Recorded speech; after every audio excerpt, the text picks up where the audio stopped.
If you like the story, you can support the author on Patreon. Link is in the description. Chapter 71, Trap on Top of Trap. So, today's opponent was upperclassman Sika Kohinata. Originally, Kira had planned to test his VWXYZ deck today, which had turned out surprisingly strong with the anime-only support cards. But since he had two back-to-back duels, he decided to save that for his match with Alexis, which promised to be more challenging. For the first match, he went with his trusty gadget deck. Sika started. She seemed to be playing warriors, opening with Pot of Greed out of respect, then summoning Warrior Lady of the Wasteland in defense mode, the classic leave the ass to the opponent play. Warrior Lady of the Wasteland, def 1200. Next, she played the A Forces, a continuous spell that increases the ATK of all warrior and spellcaster monsters by 200 for each warrior or spellcaster on the field. She set a card and ended her turn. Kira's turn.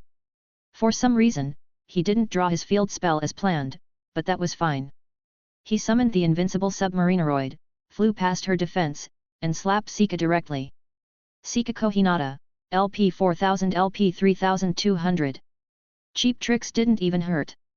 Most students didn't react, but a few RA Yellow Dorm students who'd suffered at his hands shivered at the sight of Submarineroid.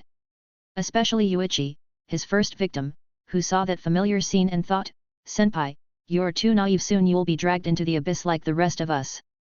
After attacking with Submarineroid, Kira switched it to defense and set 3 cards, making the your move, play Yu-Gi-Oh gesture. "Let me show you, I'm not just a pretty face." "My turn, draw," Sika said. "I activate Graceful Charity, draw 3, and discard 2. Then summon Marauding Captain." Marauding Captain, ATK 1200. When Captain is summoned, I can special summon a level 4 or lower warrior from my hand. I special summon Axe Raider. Axe Raider, ATK 1700. Kira raised an eyebrow. Axe Raider. Impressive. Now, switch Warrior Lady of the Wasteland to attack. The A Forces increases all my monsters' attack by 600. Warrior Lady of the Wasteland, ATK 1700. Marauding Captain, ATK 1800. Axe Raider, ATK 2300. In the face of the United Warriors, slow tactics won't work. Battle phase. Axe Raider attacks Submarineroid. Axe Raider charged, swinging his axe at the little submarine. Naturally, Kira gave Axe Raider the respect he deserved. I activate my set card, Quaking Mirror Force. When an opponent's monster declares an attack, all attack position monsters become face-down defense, and they can't change position. Send all 3 to the Shadow Realm to play Mahjong. What? The shield whipped up dust, sweeping the field in a ghostly wind. All 3 warriors were flipped face down in a neat line.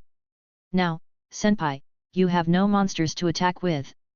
Kira smiled gently, inviting her to continue with a "please, your move" gesture. "Fine. I activate my set card, Continuous Trap, Call of the Haunted. I revive a monster from the graveyard in attack position. Come forth, level 6, Penumbral Soldier Lady."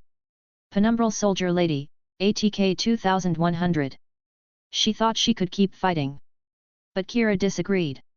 Activate set card, Trap Floodgate Trap Hole. When an opponent summons a monster, it's flipped face down and can't change position. Sika. Another trap? Seriously?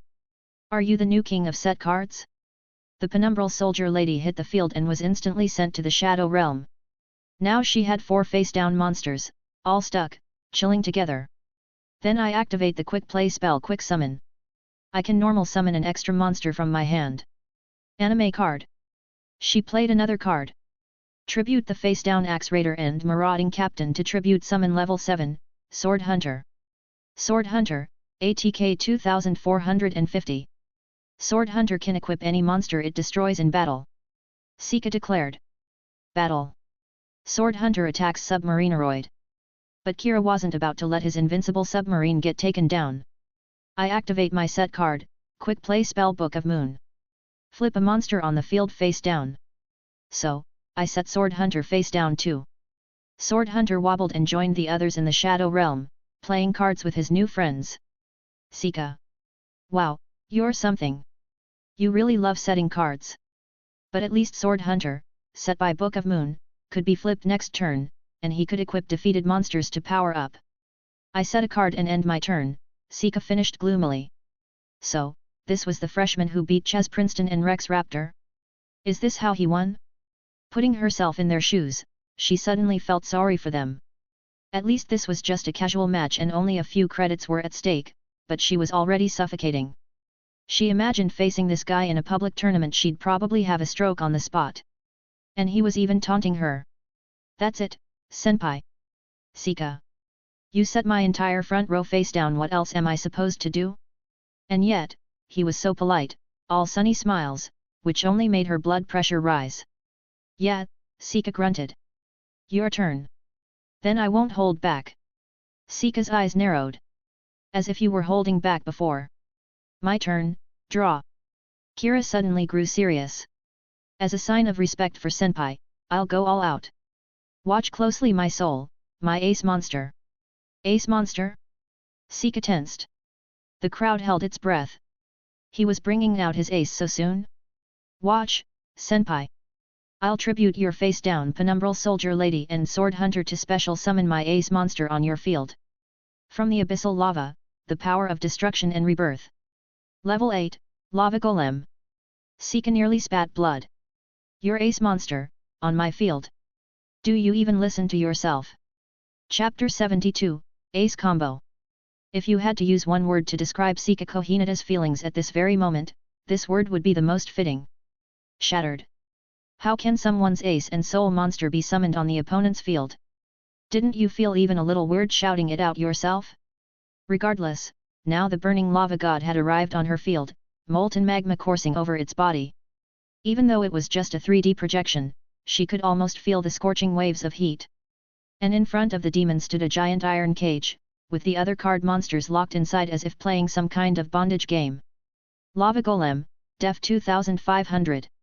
Kira continued, I activate the spell card Pot of Greed to draw 2 more cards from my deck. Then I activate this card from my hand. Spell card Terraforming. I add a field spell from my deck to my hand. Although he still didn't draw the crucial field spell with the Pot of Greed's acceleration this turn, getting a searcher was almost as good. Kira reflected that the road to top decking like a god was still long and arduous, it required persistent practice and more real-world dueling. I add the field spell Megaroid City from my deck to my hand, Kira said. Then I activate the field spell Megaroid City. With a rumbling roar, crisscrossing bridges rose, and the metallic city of transport machinas occupied the dueling field. Next, I set a card face down. A projection of a pitch-black card appeared at Kira's feet. Now I activate the effect of Megaroid City. Kira waved his hand, once per turn, I can destroy 1 card on my field to add a machina card from my deck to my hand. I destroy the card I just set. The set card exploded into fragments, and a huge garage appeared in front of him. According to Megaroid City's effect, I add a second submarineroid from my deck to my hand, Kira said. Although I can't normal summon this turn after summoning Lava Golem, the card I just destroyed was Wonder Garage. When a set garage is destroyed and sent to the graveyard, I can special summon a machine-type monster of level 4 or below from my hand. He slapped the just searched monster onto his dual disc. Appear now. Submarineroid No 2. A second little submarine jumped onto the field, its eyes giving off a super fierce.jpg aura. Submarineroid, ATK 800. Sika's mouth twitched, wanting to speak but holding back, her resigned expression clearly said. Not you again? Some RA yellow students nearby, seeing this scene, felt an uncanny sense of familiarity. They sympathized a bit with the beautiful senpai's predicament but also felt a slightly perverse satisfaction. Especially those who had personally suffered submarine beatdowns in the past week while cursing Kira for not knowing how to cherish a flower, they secretly hoped he'd go even harder. First, return the first submarineroid to attack position. Then, enter the battle phase. First, the first submarineroid attacks Sika senpai directly. The first submarine launched, firing 2 torpedoes past the front lines straight at Sika. Activate set card. Sika shouted, trap card Massive Morph. I double the ATK and def of 1 monster on your field. I choose your submarineroid No 1.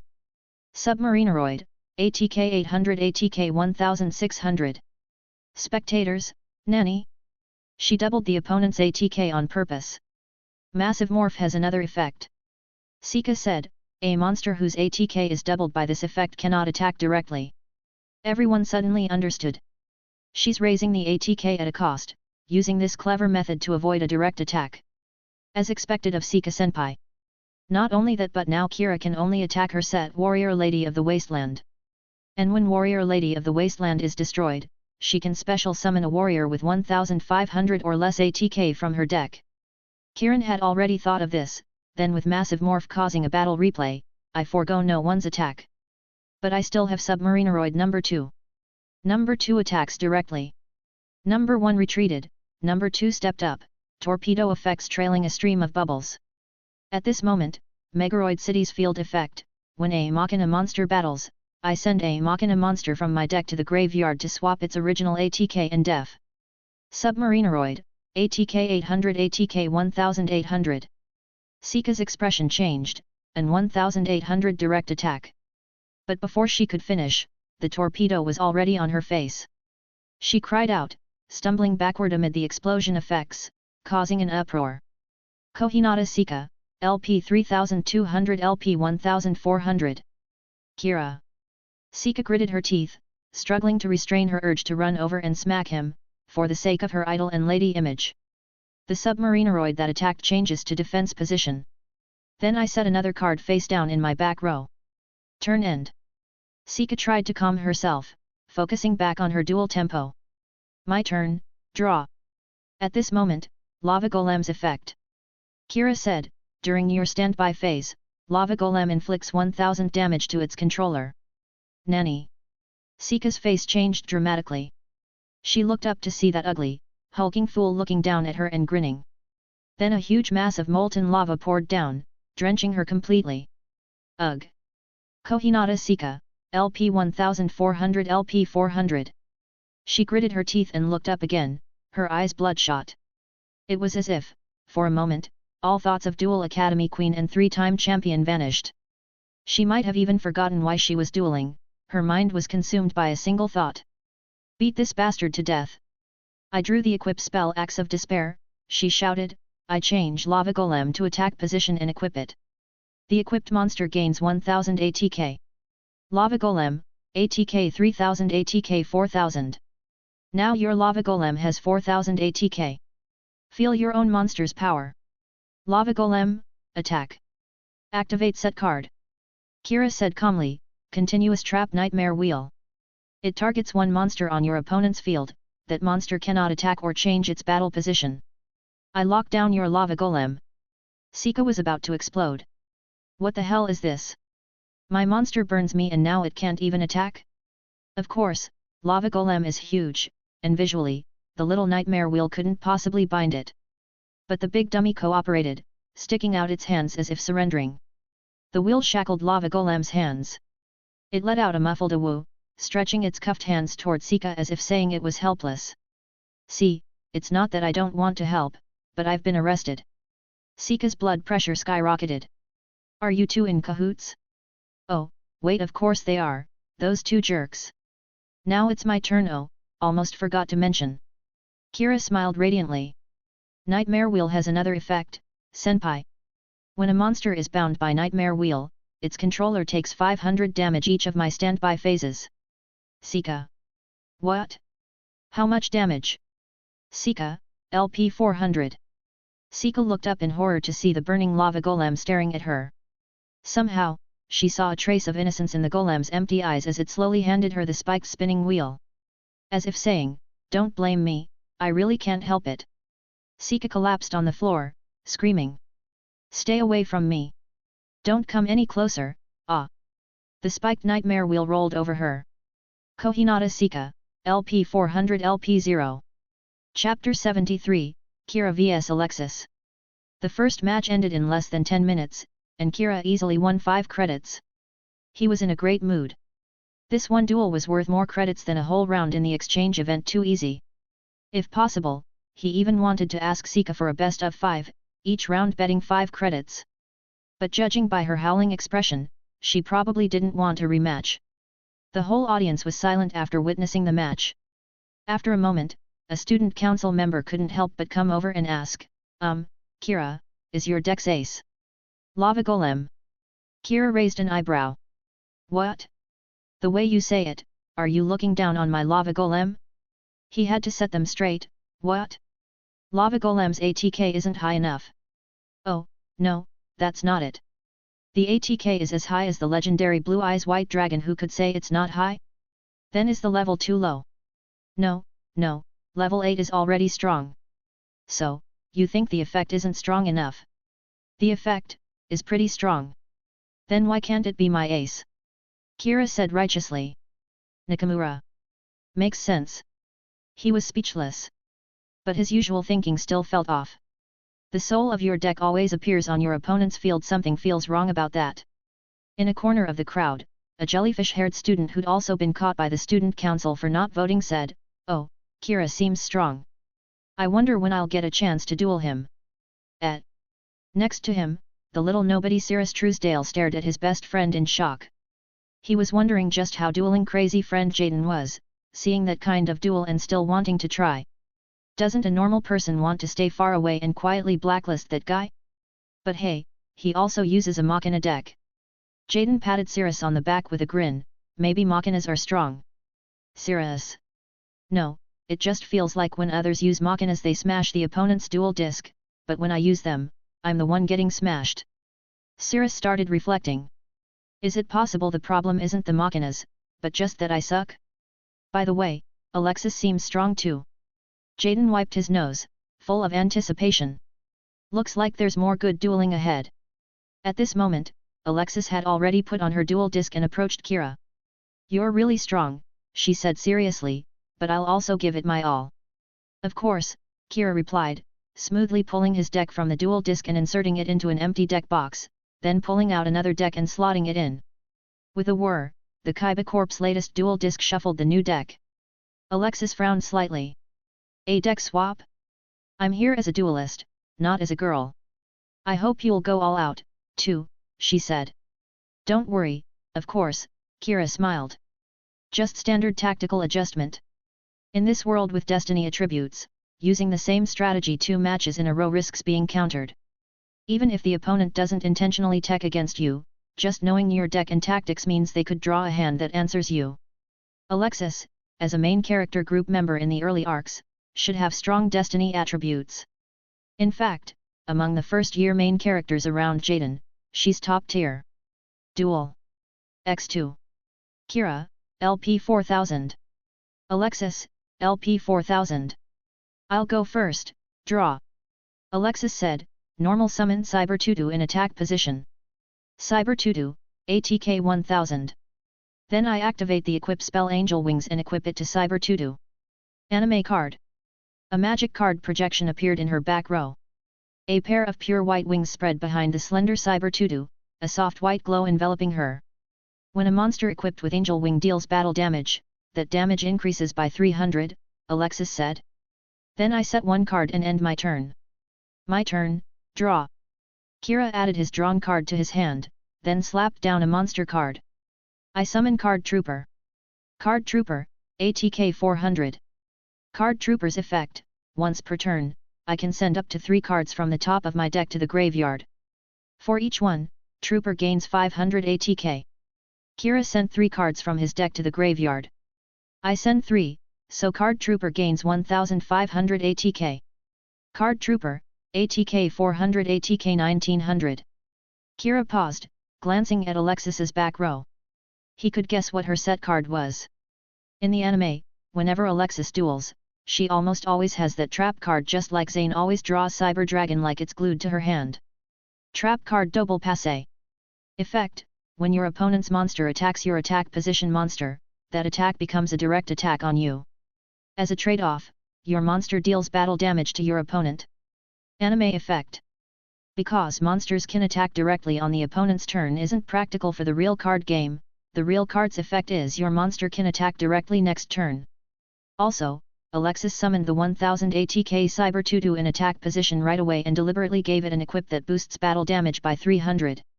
So, Kira was 90% sure what the set card was. Normally, if he attacked and Alexis used Double Passe, Alexis would take 1900 direct, and Kira would only take 1300.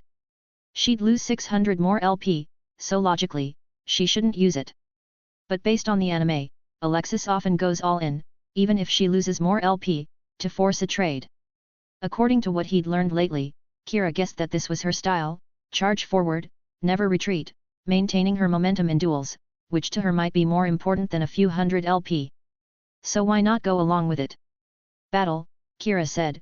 Card Trooper attacks Cyber Tutu. Card Trooper fired a barrage of shots at the long-haired, slender female monster. Alexis frowned slightly, completely ignoring my set card. Then, activate it. Trap card Double Passe. Kira narrowed his eyes. Just as expected. This trap changes the attack into a direct attack on me. Alexis declared. Then, my monster can deal battle damage directly to you. The audience gasped. She's using herself as a shield for her monster. Such a high stakes, blood for blood play right from the start. She was both trading LP and preserving her monster for her next turn. That's her dueling rhythm and style. However, then Card Trooper's attack becomes a direct attack on Alexis, Kira said. Card Trooper's shots swerved in midair, bizarrely curving around Cyber Tutu and heading straight for Alexis herself. But at this moment, I activate the quick play spell Limiter Removal from my hand. Kira revealed another card. Until the end of the turn, Card Trooper's ATK is doubled. Card Trooper, ATK 1900 ATK 3800. Alexis's face changed. What? ATK 3800 in an instant? Taking 1900 was fine, but this much damage? Too painful. Chapter 74, Fusion Assault. Alexis, Kaya. As always, Kira showed no mercy, opening with Card Trooper's full firepower. The doubled power from limiter removal rained down on the girl without any resistance, exploding with a thunderous boom and a pillar of black smoke. Alexis, LP 4000 LP 200. The entire venue was instantly stunned. Who was Alexis Rhodes? A superstar from the middle school division was admitted straight into Obelisk Blue. Even without considering her looks, as a duelist, she was widely regarded as one of the top contenders for this year's Rookie King. Everyone had expected an epic clash of fierce back and forth between top players, a thrilling contest. But after just the first turn, it looked like the duel was already about to end. From the end of the last match until now, Sika had been sitting outside the field with a dazed, lifeless expression, as if she'd been utterly broken. Only now did her face regain its spirit. No, to be precise, she seemed downright radiant, the gloom swept away, and even a smile appeared at the corners of her mouth. Yes. Break her down completely. Just like you did to me, make her fall apart. As her previous gloom faded, Sika's smile became increasingly twisted. That was careless of me. Alexis steadied herself, taking a deep breath. Trading damage to set up a counterattack was indeed her usual tactic, but if she wasn't careful and took too much damage, she'd just send herself straight to the graveyard. Now that would be a joke. Such a spectacularly bizarre way to lose might get her name nailed to the Academy's pillar of shame. Alexis shook her head, forcing herself to focus back on the duel. Because of Double Passe's effect, my monster can counterattack. Go, Cyber Tutu, direct attack. The electronic starlet leaped up, spinning elegantly like a ballerina, then swept a leg towards Kira with the force of a tornado. Kira, LP 4000 LP 3000. The equip spell Angel Wing effect. When I deal battle damage, I inflict an extra 300 points. Kira, LP 3000 LP 2700. Kira raised his dual disc to block the virtual impact, his body swaying but standing firm. Then I set 3 cards face down and end my turn, Kira said. At the end of the turn, limiter removal's downside activates. The machine monster affected by its effect is destroyed. Card Trooper exploded with a bang, turning into ashes. But Card Trooper's effect, when it's destroyed and sent from the field to the graveyard, I draw 1 card. Kira drew a card. The crowd around finally breathed a little easier. That was just the first turn? So intense. Alexis LP is already at red, she's in real danger. Kira. He'd briefly forgotten about the red LP thing. In the original, locking LP was usually a curse. A player who got their LP low first usually had the advantage, but here he'd just sent Alexis straight into counterattack LP range. Well, maybe it's not so mystical here? My turn, draw. Alexis steadied herself. He'd seen through her tactics and hit her hard. But thanks to limiter removal's downside, his field was now empty. But those set cards in his back row. Hesitating won't help, Alexis said resolutely. I'll stick to my style. Battle. Cyber Tutu, direct attack. Cyber Tutu spun and leaped forward, her graceful form sweeping in with a spinning kick. Bold, as expected, Kira narrowed his eyes. Then I activate my set card trap card, Dimension Wall. When the opponent declares an attack, the battle damage is inflicted on the attacker instead. Crowd. Pulling out a trap like this at such a moment. This trap would flip the duel if she took the direct attack, Alexis would lose instantly. I knew you'd have a counter. Alexis quickly inserted a card, quick play spell Prima Light. Anime card. She sent Cyber Tutu from her duel disc to the graveyard, immediately revealing another card from her hand. Prima Light, by sending Cyber Tutu from my field to the graveyard, I special summon a Cyber Prima from my hand. So, I tribute Cyber Tutu. Appear. Level 6, Cyber Prima. The star vanished, its scattered light forming a spiraling vortex. A curvaceous, silver-haired diva appeared spinning in a beam of light. Cyber Prima, ATK 2300. Impressive. Nakamura from the student council couldn't help but say, since the attacking monster left the field, the battle doesn't happen, so no battle damage is dealt. And because it was special summoned during the battle phase, Cyber Prima can still attack. Another student remarked. If this attack goes through, it'll deal massive damage. Alexis allowed herself a proud smile, I'm not that easy to beat, you know. She arched an eyebrow, noticing Kira's other set card already flipped open. Kira calmly pointed to the card, quick play spell Book of Moon. I flip Cyber Prima face down into defense position. Alexis. Spectators. The newly summoned monster toppled over under the Crescent Moon's magic, becoming a face-down card. Sika, ha ha ha ha. That's it. Set. Set everything. The more withdrawn she'd been before, the happier she was now. It seemed like she was the most cheerful person in the whole place. Equip spell Angel Wing has another effect, Alexis took a deep breath. When it's sent from the field to the graveyard, I draw one card from my deck. Then I set 2 cards and end my turn. Kira, my turn, draw. I activate the continuous spell Different Dimension Hanger from my hand. Anime card. A spell card appeared, and 3 cards popped out automatically from his deck. Kira took the 3 cards and displayed them to his opponent. When Different Dimension Hanger is activated, I can banish 3 Union monsters of level 4 or below from my deck. I banish Y Dragon Head, Z Metal Tank, and W Wing Catapult from my deck. He raised his hand and released the cards. The images of a red metal dragon, a tank-like metal track, and a blue-winged fighter appeared, each sucked into a black vortex above his field. VWXYZ. Alexis' expression grew serious. The audience buzzed, the legendary rare cards used by Seto Kaiba. Then I normal summon X-Head Cannon. X-Head Cannon, ATK 1800. At this moment, Different Dimension Hanger's other effect activates, Kira said. When a monster is normal or special summoned to my field, if one of the banished Union monsters lists that monster's name, I can special summon that Union monster from the banished zone. Kira immediately revealed 2 of the banished cards. Y Dragon Head and Z Metal Tank both list X-Head Cannon in their names, so I special summon them both. The black vortex opened again, and like 2 golden bolts of lightning, the red Dragon Head and Heavy Tank dropped onto his field. Y Dragon Head, ATK 1500. Z Metal Tank, ATK 1500. Monsters special summoned by this effect can't be tribute or attack, Kira said with a flourish. But now, I combine X-Head Cannon, Y Dragon Head, and Z Metal Tank for a transformation fusion. The 3 machines began transforming, electricity arcing between them as they assembled. Soon, like a human pyramid, they stacked together to form a mighty combined mecha. X-Head Cannon became the head, Metal Tank the base, and Y Dragon Head poked out in the middle, stricken out.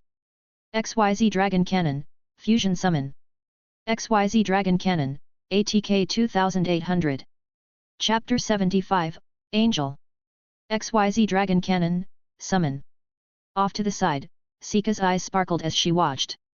Thinking back, she realized that although she'd taken a heavy beating earlier, and was quite angry afterward, during the entire duel the only monster her opponent summoned was that 800 ATK Submarineroid. The only 8-star monster that appeared was on her field. She hadn't run into a monster with such overwhelming suppression as now. Could it be Kira wasn't even trying earlier? XYZ Dragon Cannon, activate effect. Kira declared, discard one card from my hand to destroy one card on your field. He sent a card to the graveyard. I discard a card to destroy the set Cyber Prima. Ammunition loaded, energy charged, target locked. The dragon cannon's barrels erupted with dazzling fire. The students held their breath. Once again, it was a decisive turn. The set Cyber Prima was Alexis' only defense. If her field was wiped here, the dragon cannon could attack directly for the game. Not so fast. Alexis snapped, I activate my set card. Trap card Angel Blast. When your spell, trap, or monster effect would destroy a monster on the field, that effect is negated and destroyed. Anime card. Alexis smiled subtly. He fell for it. This trap would turn her desperate situation into a comeback. If he lost the dragon cannon here, the next turn the field would be empty. This trap card would create the opening she needed to counterattack. Then, I chain my set card. Kira calmly flipped his last back row, continuous trap hypercoat. Once activated, this card becomes an equipped card for any VWXYZ series monster. The equipped monster gains 500 ATK and is unaffected by your opponent's spells, traps, or monster effects. Anime card. It was a unique VWXYZ equipped card used by Chaz in the anime, granting total immunity. Of course, you could still remove it by battle, or by removing the equipped card first. XYZ Dragon Cannon, ATK 2800 ATK 3300.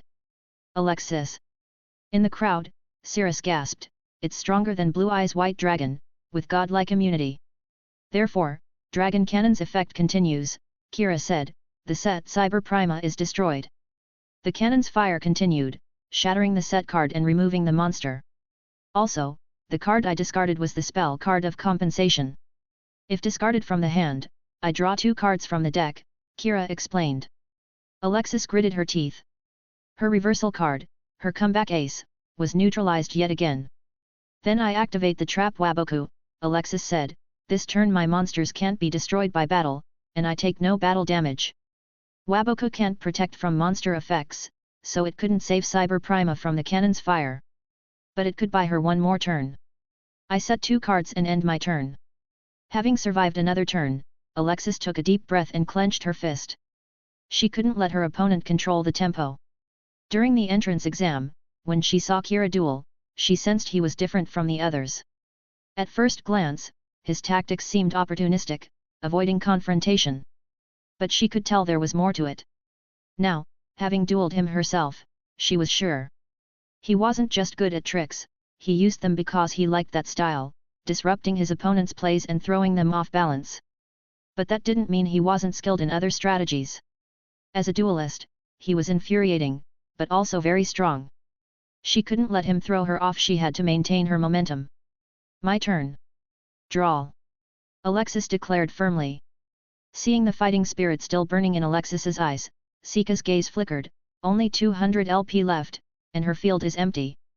Her opponent controls a monster with overwhelming power, capable of destroying any card, and with absolute immunity to effects.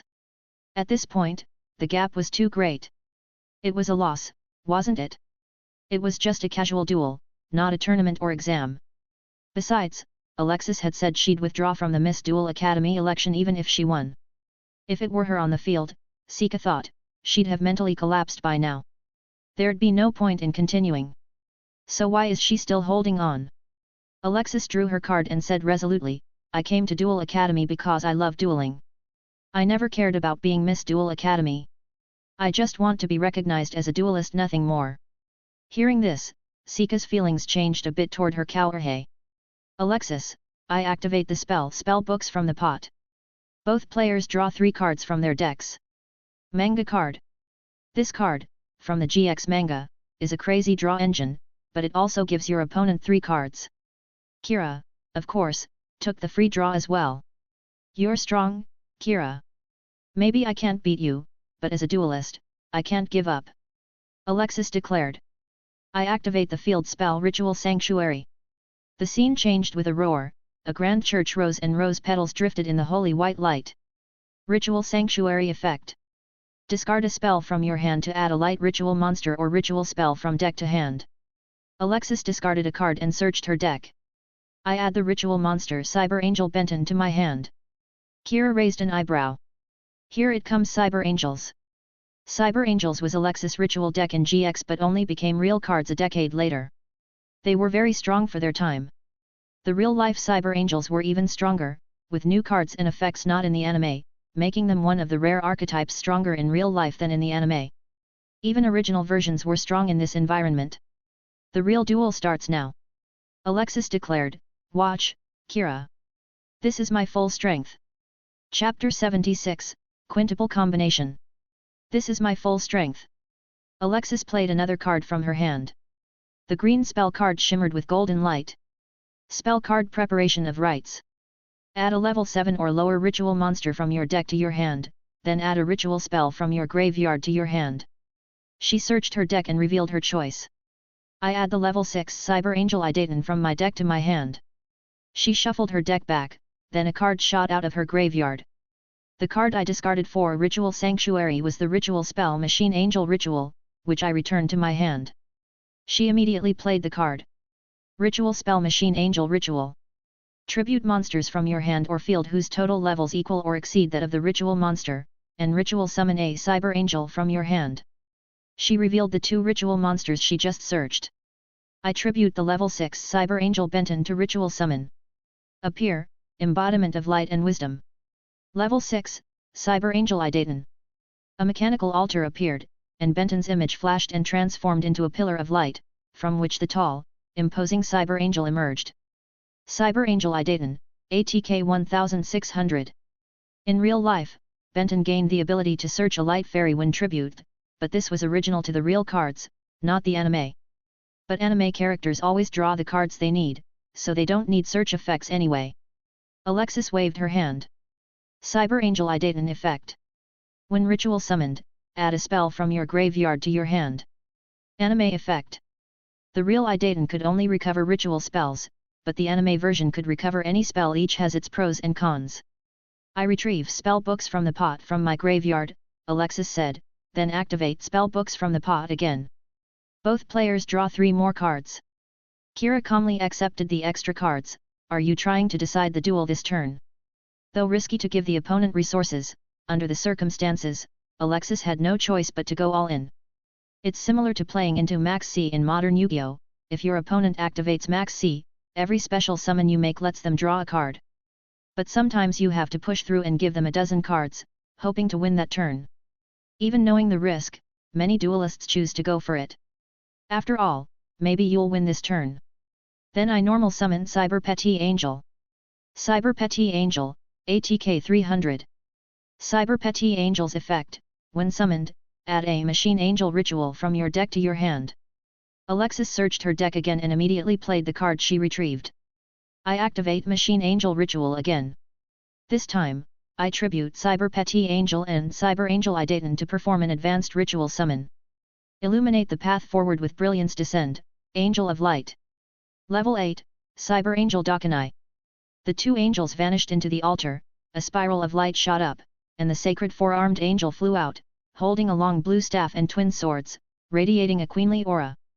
Cyber Angel Dakanai, ATK 2700. Cyber Angel Dakanai Alexis Ace monster from the TV series. In real life, Cyber Angel Jaden can grant 1000 ATK to your ritual monsters when tribute, but that's a real card effect, not in the anime. Cyber Angel Dakanai's effect. Alexis declared, when ritual summoned, your opponent must send a monster they control to the graveyard. And you only have one monster on the field, so you have no choice. She pointed at Kira's field. You must send XYZ Dragon Cannon to the graveyard. The audience gasped again. Some less knowledgeable students were confused. For example, Cirrus from Slifer read, wait. Isn't XYZ Dragon Cannon protected by Hypercoat, making it immune to all effects?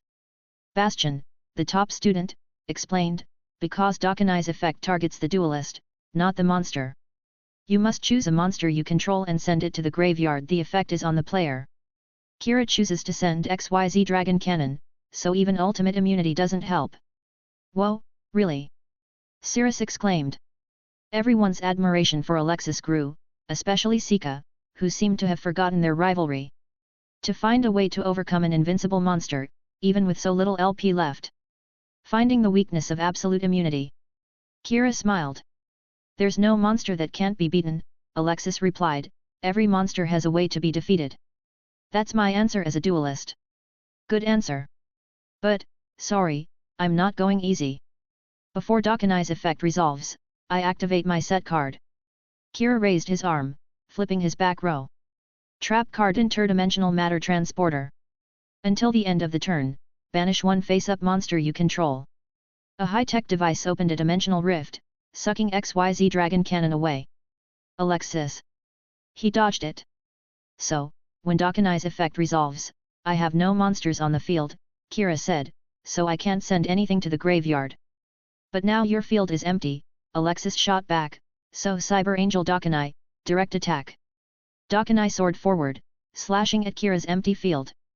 At 2700 ATK, this could end the duel. But just as the attack was about to land, a flash of white light appeared, and a transparent, ethereal gate blocked Dakanai's blade.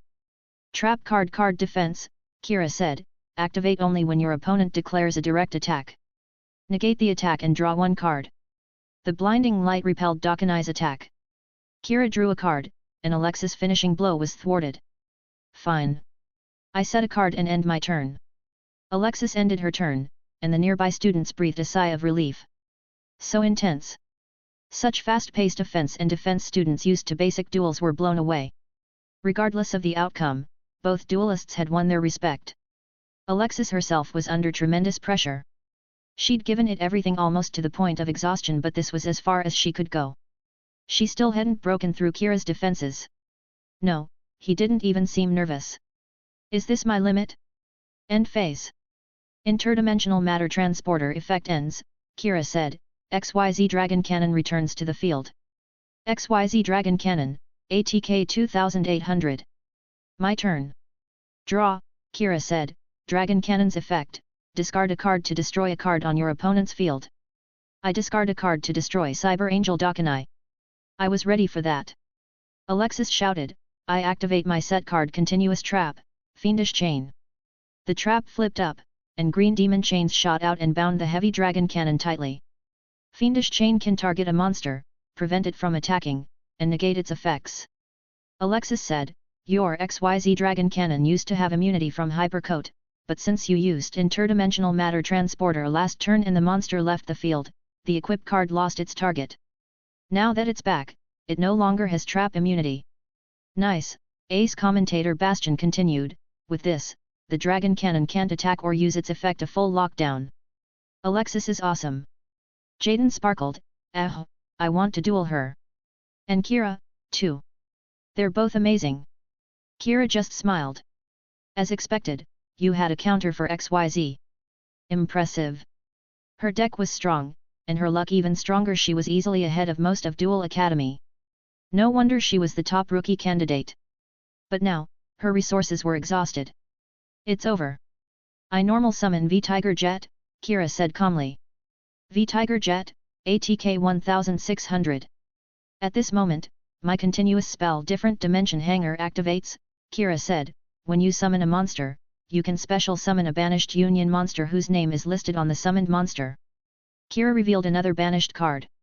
So, I special summon W-Wing Catapult from the banished zone. W-Wing Catapult, ATK 1300. V-Tiger Jet and W-Wing Catapult, combine. The two mechas combined, electric currents crackled, and they fused together. VW Tiger Catapult, Fusion Summon. VW Tiger Catapult, ATK 2000. Then, use VW Tiger Catapult and XYZ Dragon Cannon to combine further. Combine their power with the unstoppable Dragon Cannon. Quintuple Fusion. Level 8, VW-XYZ Dragon Catapult Cannon.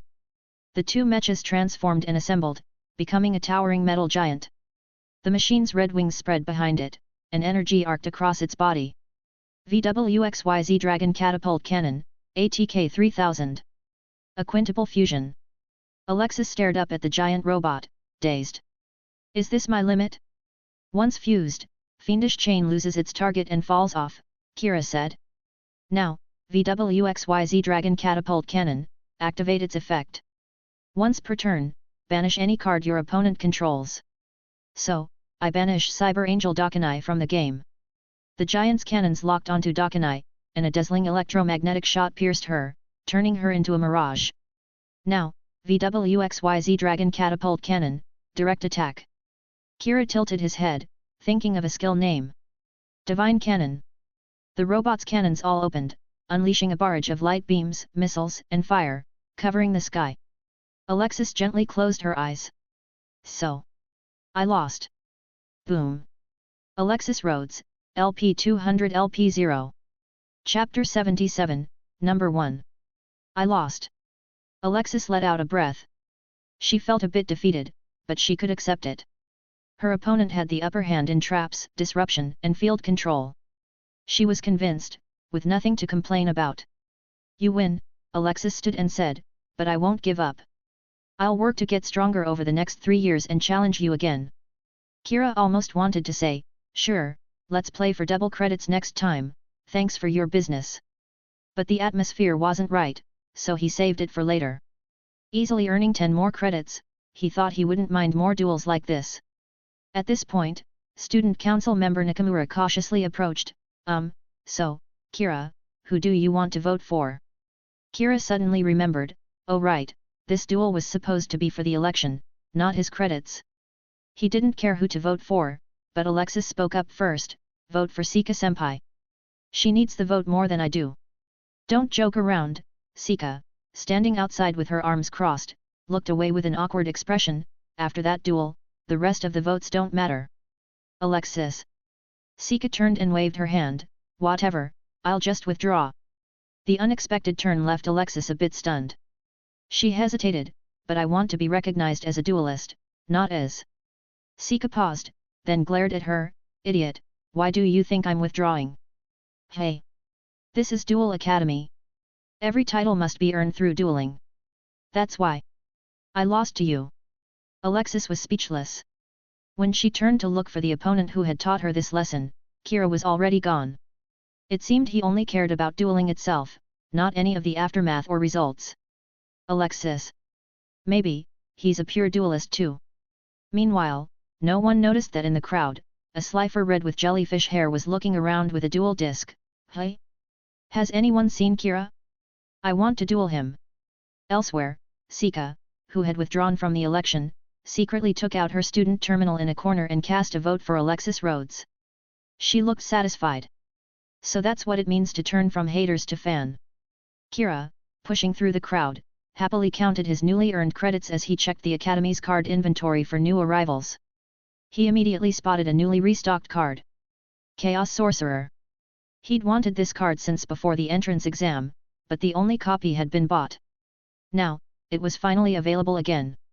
Of course, Kira reserved it right away. With Blackluster Soldier and Chaos Sorcerer, he could finally build the World Champion deck he'd planned. The Chaos archetype won 3 consecutive World Championships, an absolute powerhouse. Kira couldn't remember every detail, but he knew the core strategy and would adapt with his available cards.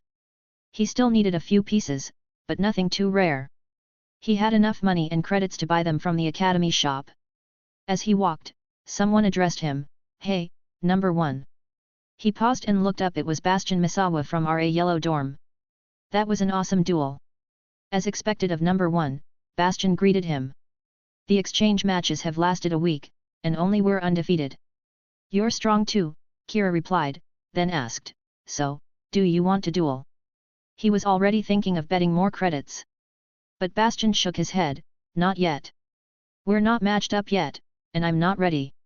When I duel you, I want to use my strongest deck, one that blends my blood and soul. It's not finished yet. Kira raised an eyebrow. That reminded him, Bastion Misawa was also a counter-strategy player. In the original story, when he fought Chaz, he realized his opponent used fire monsters, so he pulled out a water deck from his 6 attributes collection.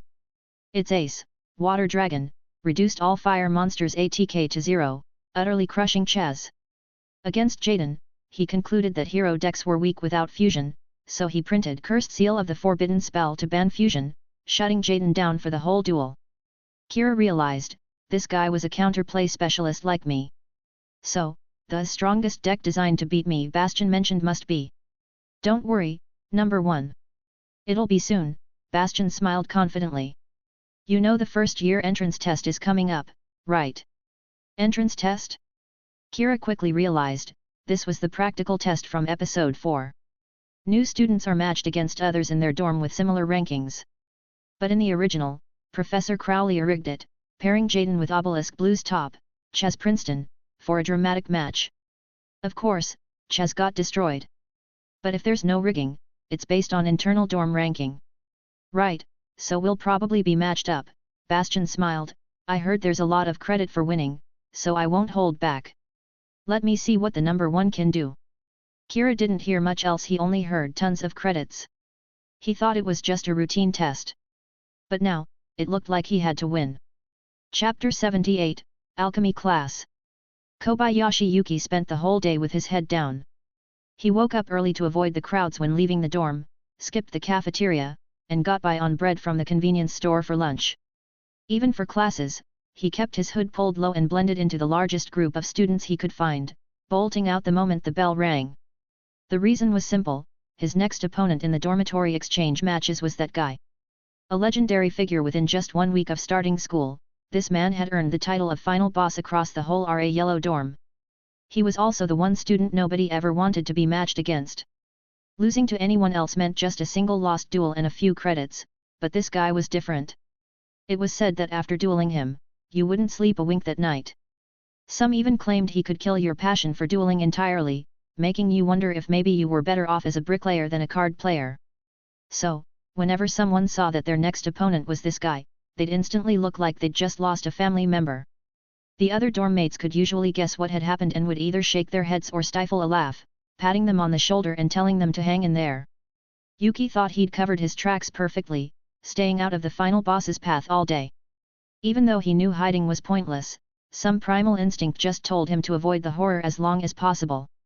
At least, today seemed to have passed peacefully. Finally, after a day of tension, Yuki relaxed as he headed back to the dorm, ready for a hot shower and a bit of chill time with a show. Then he froze. Because there, leaning against the stairs on the only route to his room, was the final boss, smiling brightly and waving. Yuki, right? Kira grinned. Did you forget we had a duel scheduled? Yuki wanted to cry. He almost wanted to say you've got the wrong guy, but Kira already had his duel disc out. Don't worry, this won't take long, Kira said cheerily. Come on, let's do this. Yuki. Dimensional prison. Your monster gets banished. Submarineroid, direct attack. Parapsychroid, direct attack. Kira wasn't lying, it was over quickly. 10 minutes later, Yuki was sprawled on the ground, eyes glazed, face blank, utterly defeated. He'd fallen so hard that his deck had scattered all over the floor. Anyone passing by who didn't know better might think he'd just lost a shadow game. Another one was sent to the shadow realm. Ah, a nice duel before bed feels great, Kira stretched and politely bid his opponent farewell. That was a good duel. Good night, Yuki, sweet dreams. Yuki. Professor Sardir, the dorm head, happened to pass by and watched the scene, wanting to say something but not knowing where to start. Originally, he'd organized these matches to help freshmen make friends and bond quickly. But at this rate, he thought, it wouldn't be surprising if they all bonded through battles soon.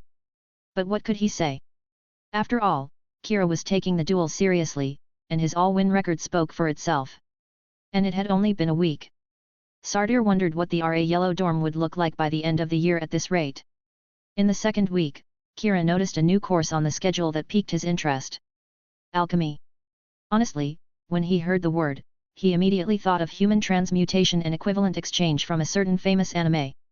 But Yu-Gi-Oh! Has its alchemy, too. The teacher in charge was Professor Lyman Banner, dorm head of Slifer Red. At first, he looked like the most useless and laid-back teacher in the whole academy, always seeming timid and weak. But in the Sacred Beasts arc, it turned out he was a hidden boss. Some fans even think that if he hadn't intentionally gone easy to help Jaden grow, Jaden wouldn't have stood a chance against him early on. That's just speculation, but there's no doubt Lyman is one of the Academy's most powerful characters. His alchemy skills are said to be supernatural. His backstory says he had a terminal illness and used a forbidden human transmutation ritual to create a new body and transfer his soul. Even after losing a shadow duel to Jaden and his body crumbling away, his soul persisted and was eventually absorbed by his pet cat. He stayed with Jaden until the end of GX, becoming a crucial mentor and friend. But Kira was interested in the alchemy itself. While other students thought Lyman was just a slacker, Kira knew he was a big deal. Rumor had it that alchemy could grant immortality, and in Yu-Gi-Oh's world, everything was linked to dueling. Alchemy also seemed to touch on card creation. Lyman's most broken card, which he gave to Jaden before his body disappeared, was Sabatil, the Philosopher's Stone. It let you pay half your LP to add any card from your deck to your hand, up to 3 times per turn with no restriction. Unlimited searching, 3 times a turn. It was a win button. The only drawback was it could be used only once per duel, and then self-destructed. But the fact that such a card existed proved how valuable alchemy was. So Kira listened to this class with rapt attention. While half the class dozed off, he took detailed notes, never missing a word from Lyman, whether intentional or offhand. Alchemy was a niche subject, and Lyman probably wasn't used to anyone paying this much attention. Before class ended, he kept glancing at Kira's way. Kira noticed and flashed him a warm, sunny smile. Lyman paused, then put on his signature goofy grin and smiled back. When the bell rang, Lyman squinted as he gathered his materials, carrying his cat out of the classroom. That student's name was Fujiki Kira, right? He'd remember this student. A kid with such a bright smile had to be a good person. Chapter 79, The Dueling Club. Professor Crowleyer's office. Sunlight streamed through the window, bathing the room in a warm golden glow. The green plants on the windowsill shimmered in the light. To be honest, Kira was surprised when Professor Crowleyer invited him in for afternoon tea. He figured his grades were fine and he hadn't offended the professor, so he shouldn't be getting the problem student treatment. But he quickly realized he was overthinking things. Fujiki Kira, you've been here 2 weeks now. Are you settling in okay? Crowleyer tried hard to look gentle and kind, but with his unique features, he still looked like a grinning pot of greed. It's great, Professor, Kira replied with a smile. It's just that my classmates seem to be struggling to keep up. That's good, no? If you have any problems, let me know anytime, whether it's about studying or life. Honestly, Kira's impression of Crowleyer was pretty good. Part of how he'd earned so many credits in the first 2 weeks was thanks to Crowleyer giving him chances to answer questions and demonstrate in class, always with a credit reward for good performance. In stark contrast, Jaden had nearly run out of credits from deductions for skipping class, sleeping in class, snoring in the front row, failing quizzes. Kira figured most of those deductions came from Crowleyer, probably with a bit of a personal grudge. Maybe for the professor, a good student taking a nap in class was so dedicated he studies even in his sleep, while Jaden was just always sleeping in class. I've recommended you for the school's honors program, and the Chancellor has already approved it, Crowleyer said with a smile. As long as you keep all your grades above 90, you'll get extra credits every month. And although you are still in RA Yellow, your card shop priority will be the same as Obelisk Blue. Of course, with your grades, moving up to Obelisk Blue is just a matter of time. Thank you, Professor. Kira paused, remembering something. Oh, by the way, I have a question.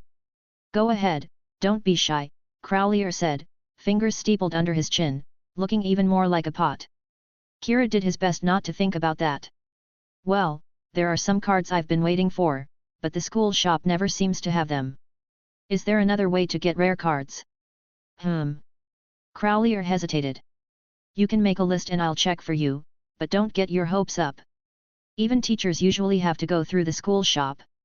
If the academy doesn't have them, it's unlikely there's any other channel. I see. Kira nodded. Makes sense. If there were an easier way to get rare cards than the Duel Academy shop, everyone would be doing it.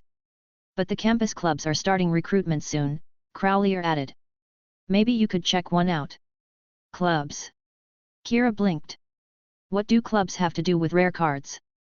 Oh, you're a freshman, so you might not know. Many student clubs have their card inventories, Crowleyer explained. They use them as prizes for club events or as perks for recruiting new members. Some of these are even discontinued or out-of-print cards, or cards the shop rarely stocks, or niche cards only useful in certain decks. Now Kira was interested.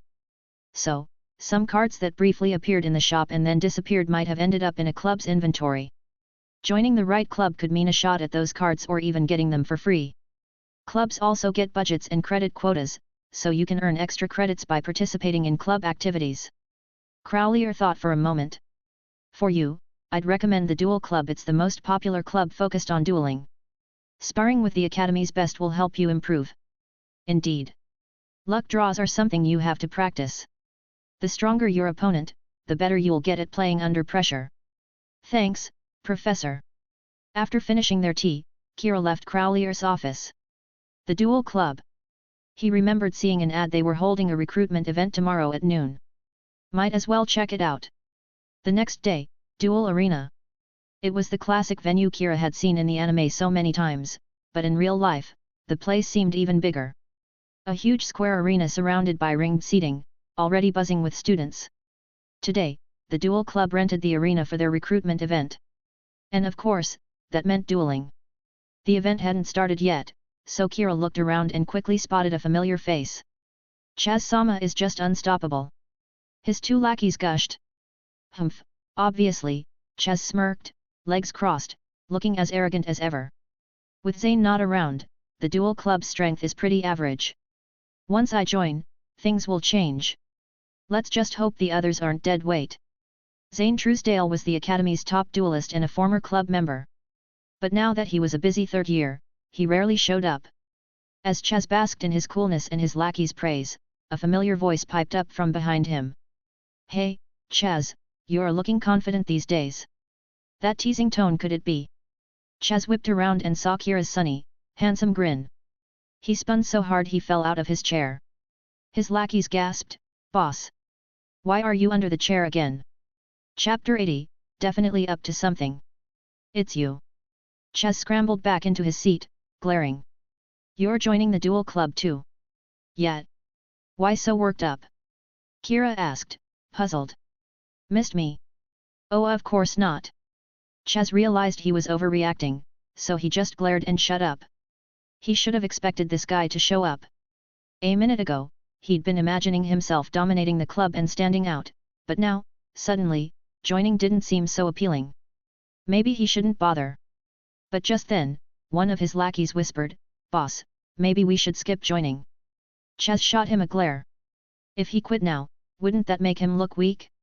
No need, Chaz huffed, shooting Kira a cold look. I've wanted a rematch. Last time I underestimated you. But now, I'm different. Next time, I'll win.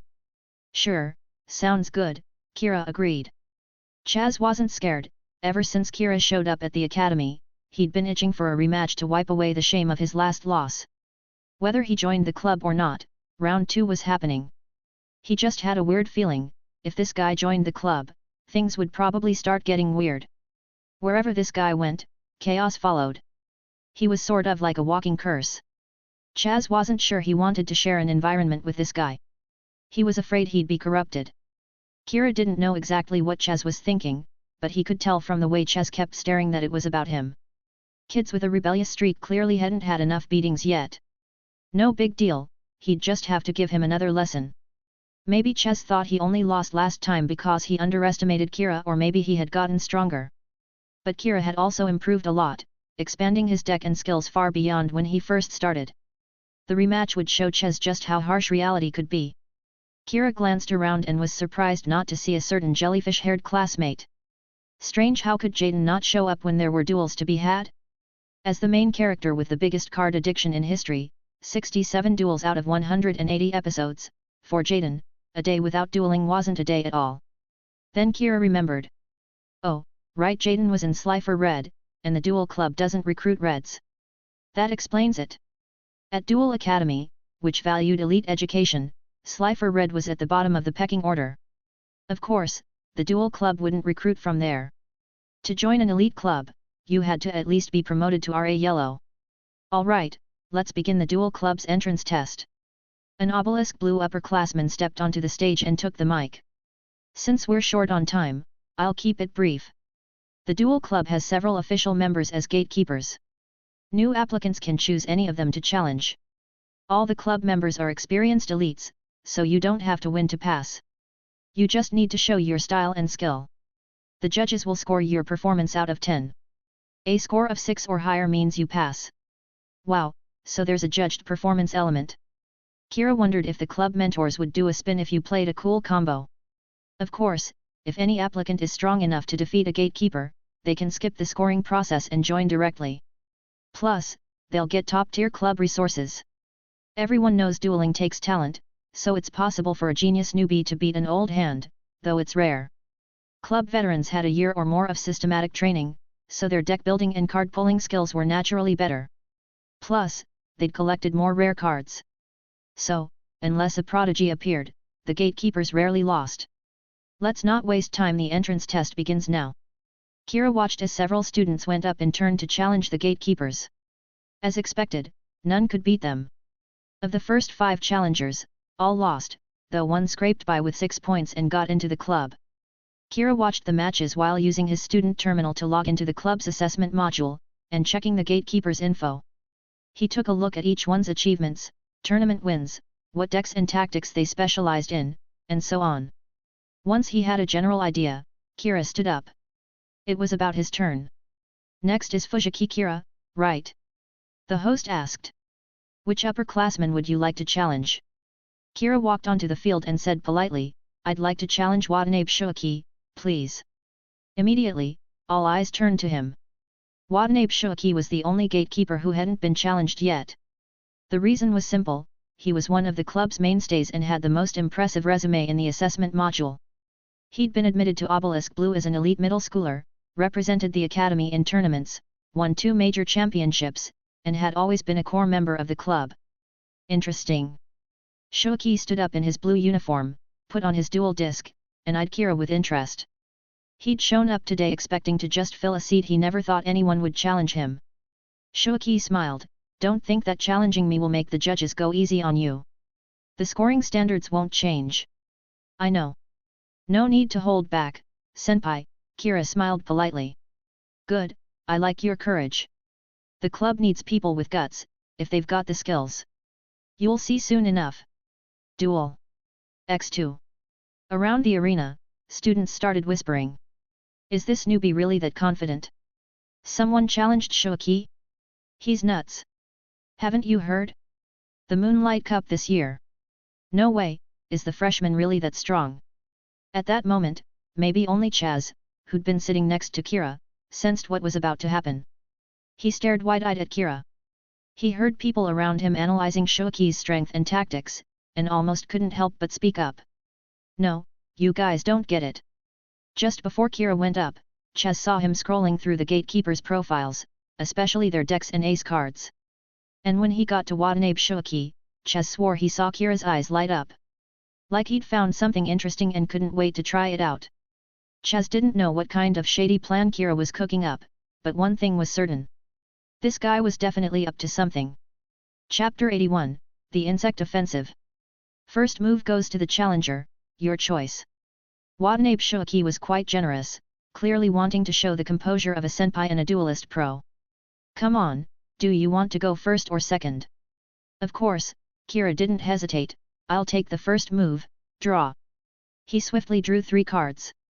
I set a monster on the field, then set 2 cards in my back row. Turn end. A defensive opening, hey. Shuaki nodded slightly, commenting, but can you withstand the offensive of my insects? My turn, draw. That's right. According to the information Kira had found, Watanabe Shuaki used an insect deck.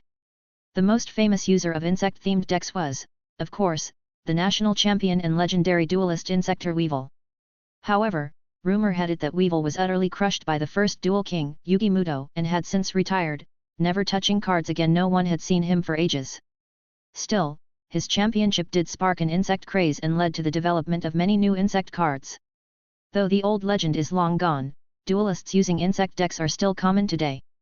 Watanabe Shuaki, I activate the continuous spell Verdant Sanctuary. Although it's a continuous spell, its effect is similar to a field spell. A sea of green swept across the field, creating a lush terrain, vines and trees sprouting up, forming a perfect habitat for insects. Then I summon Pinch Hopper. Pinch Hopper, ATK 1000. Watch closely, Cowherhay. I won't go easy on you just because this is a recruitment test. Shoki declared. I activate the spell card Dark Hole. Destroy all monsters on the field. A celestial destruction Dark Hole's power opened on the field, its gravity devouring everything. Both Shoki's Locust and Kira's set monster were obliterated. My set monster was Sangan, Kira said. When this card is sent to the graveyard, I can add a monster with 1500 or less ATK from my deck to my hand.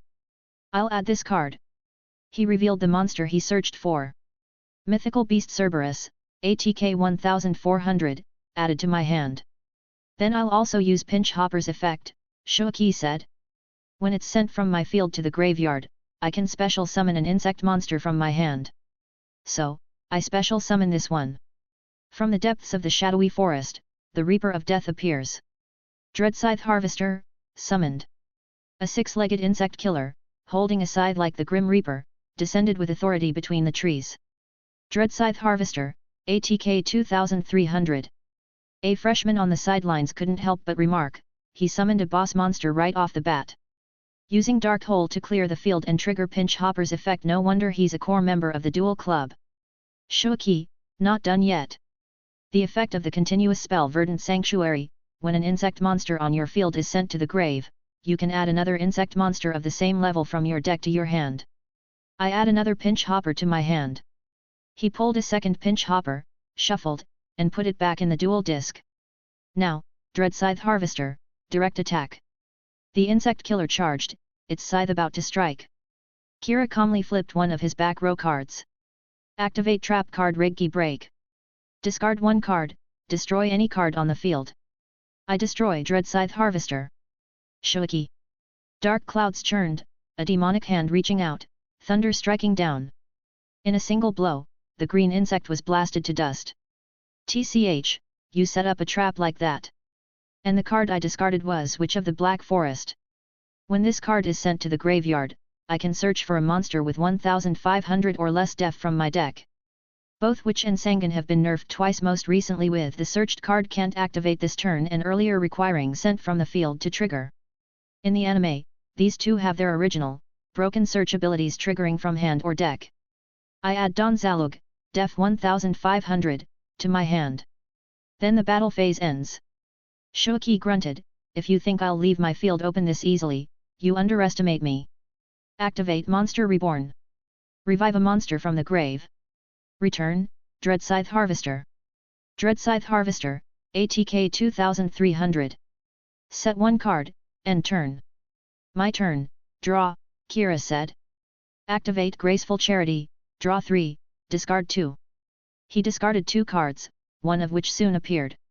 One card discarded was Card of Compensation when sent from hand to grave, draw 2 cards. Anime Original. Using both a banned card and an anime-only draw engine, he cycled through his deck, but even with new cards he frowned slightly. Yesterday, when exchanging credits for cards, he spotted a legendary old combo in the Academy's collection and wanted to try it today. But even with all this draw power, the pieces hadn't lined up yet. So, he played a spell card to calm himself. Eradicating Aerosol. All face-up insect monsters on the field are destroyed. Shoki. You played, what? A giant hand emerged from a black vortex, spraying insecticide everywhere. Dreadscythe Harvester instantly exploded, and Shoki almost did too. Dude. Why are you even running that? He held in his reaction for a moment, finally unable to help but ask, Cowherhay, do you always keep that in your deck? Kira answered decisively, of course not. Why would I waste a slot on that? Insects are so rare, that you might not see 1 in 10 games it would just brick my hand. Then why? I put it in just to counter you, senpai, Kira replied without hesitation. A gentleman is open and honest. But to Shoki, it felt like a heavy blow to the head. He nearly blacked out. He just wanted to say, damn, you're too honest. The students around fell into awkward silence, unsure what to say. Only Chaz was smiling again. He knew it. He'd noticed something was off when Kira was researching the defending members' info before the match. He hadn't picked Shoki at random, there was a plot.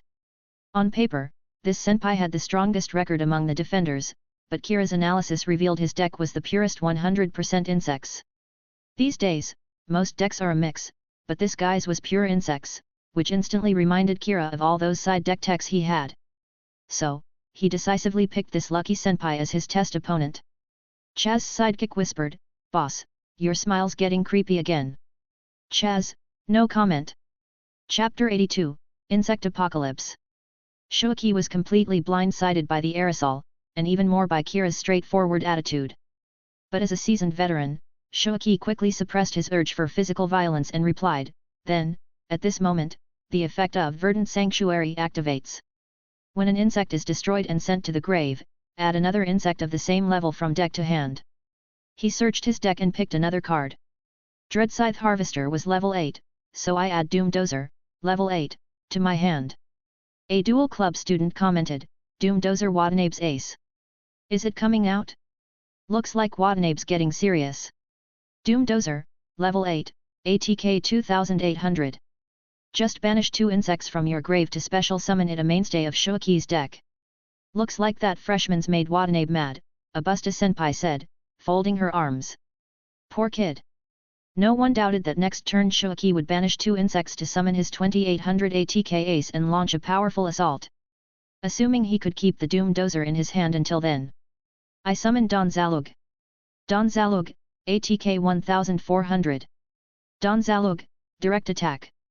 The one-eyed boss drew his revolver, firing 2 shots that tore through Shoaki's undefended field.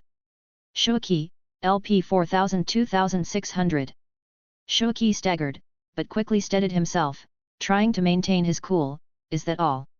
Don Zalug's effect, when he deals battle damage, randomly discard a card from your opponent's hand. Nanny. Shoaki was shocked and tense. He had 2 cards, 1 Pinch Hopper, and 1 Doom Dozer, the latter being the soul of his deck. That meant a 50/50th chance his ace would get sniped. No way! Shoaki shouted. Activate trap card 6th sense. Declare 2 numbers between 1 and 6, your opponent rolls a die. If the result is one of your numbers, draw that many cards. If not, mill that many cards from the top of your deck. A classic forbidden card. If you guess right, draw a ton, if not, you mill. It's a win-win. Of course, since this card was printed, it's weaker than some of the anime-only draw engines, but still very powerful. Kira realized he'd gotten used to seeing cards that would make TCG players worship in awe, but now he'd lost his sense of reverence. I declare 5 and 6. Shoaki said. That's what most people go for, the highest possible reward with a decent 1/3 success rate. The die rolled, and landed on 5. Good, I draw 5 cards. Instantly, his hand was replenished. Kira barely reacted. Shoaki's ace was now mixed into 7 cards, giving a 1/7 chance of being hit. The shot rang out. Don Zalug punched a hole in 1 card. Ha ha ha. Missed. Shoaki laughed, sending the hit card to the grave. Tough luck. Looks like Lady Luck is on my side today. Next turn, I'll summon my ace, the Doom.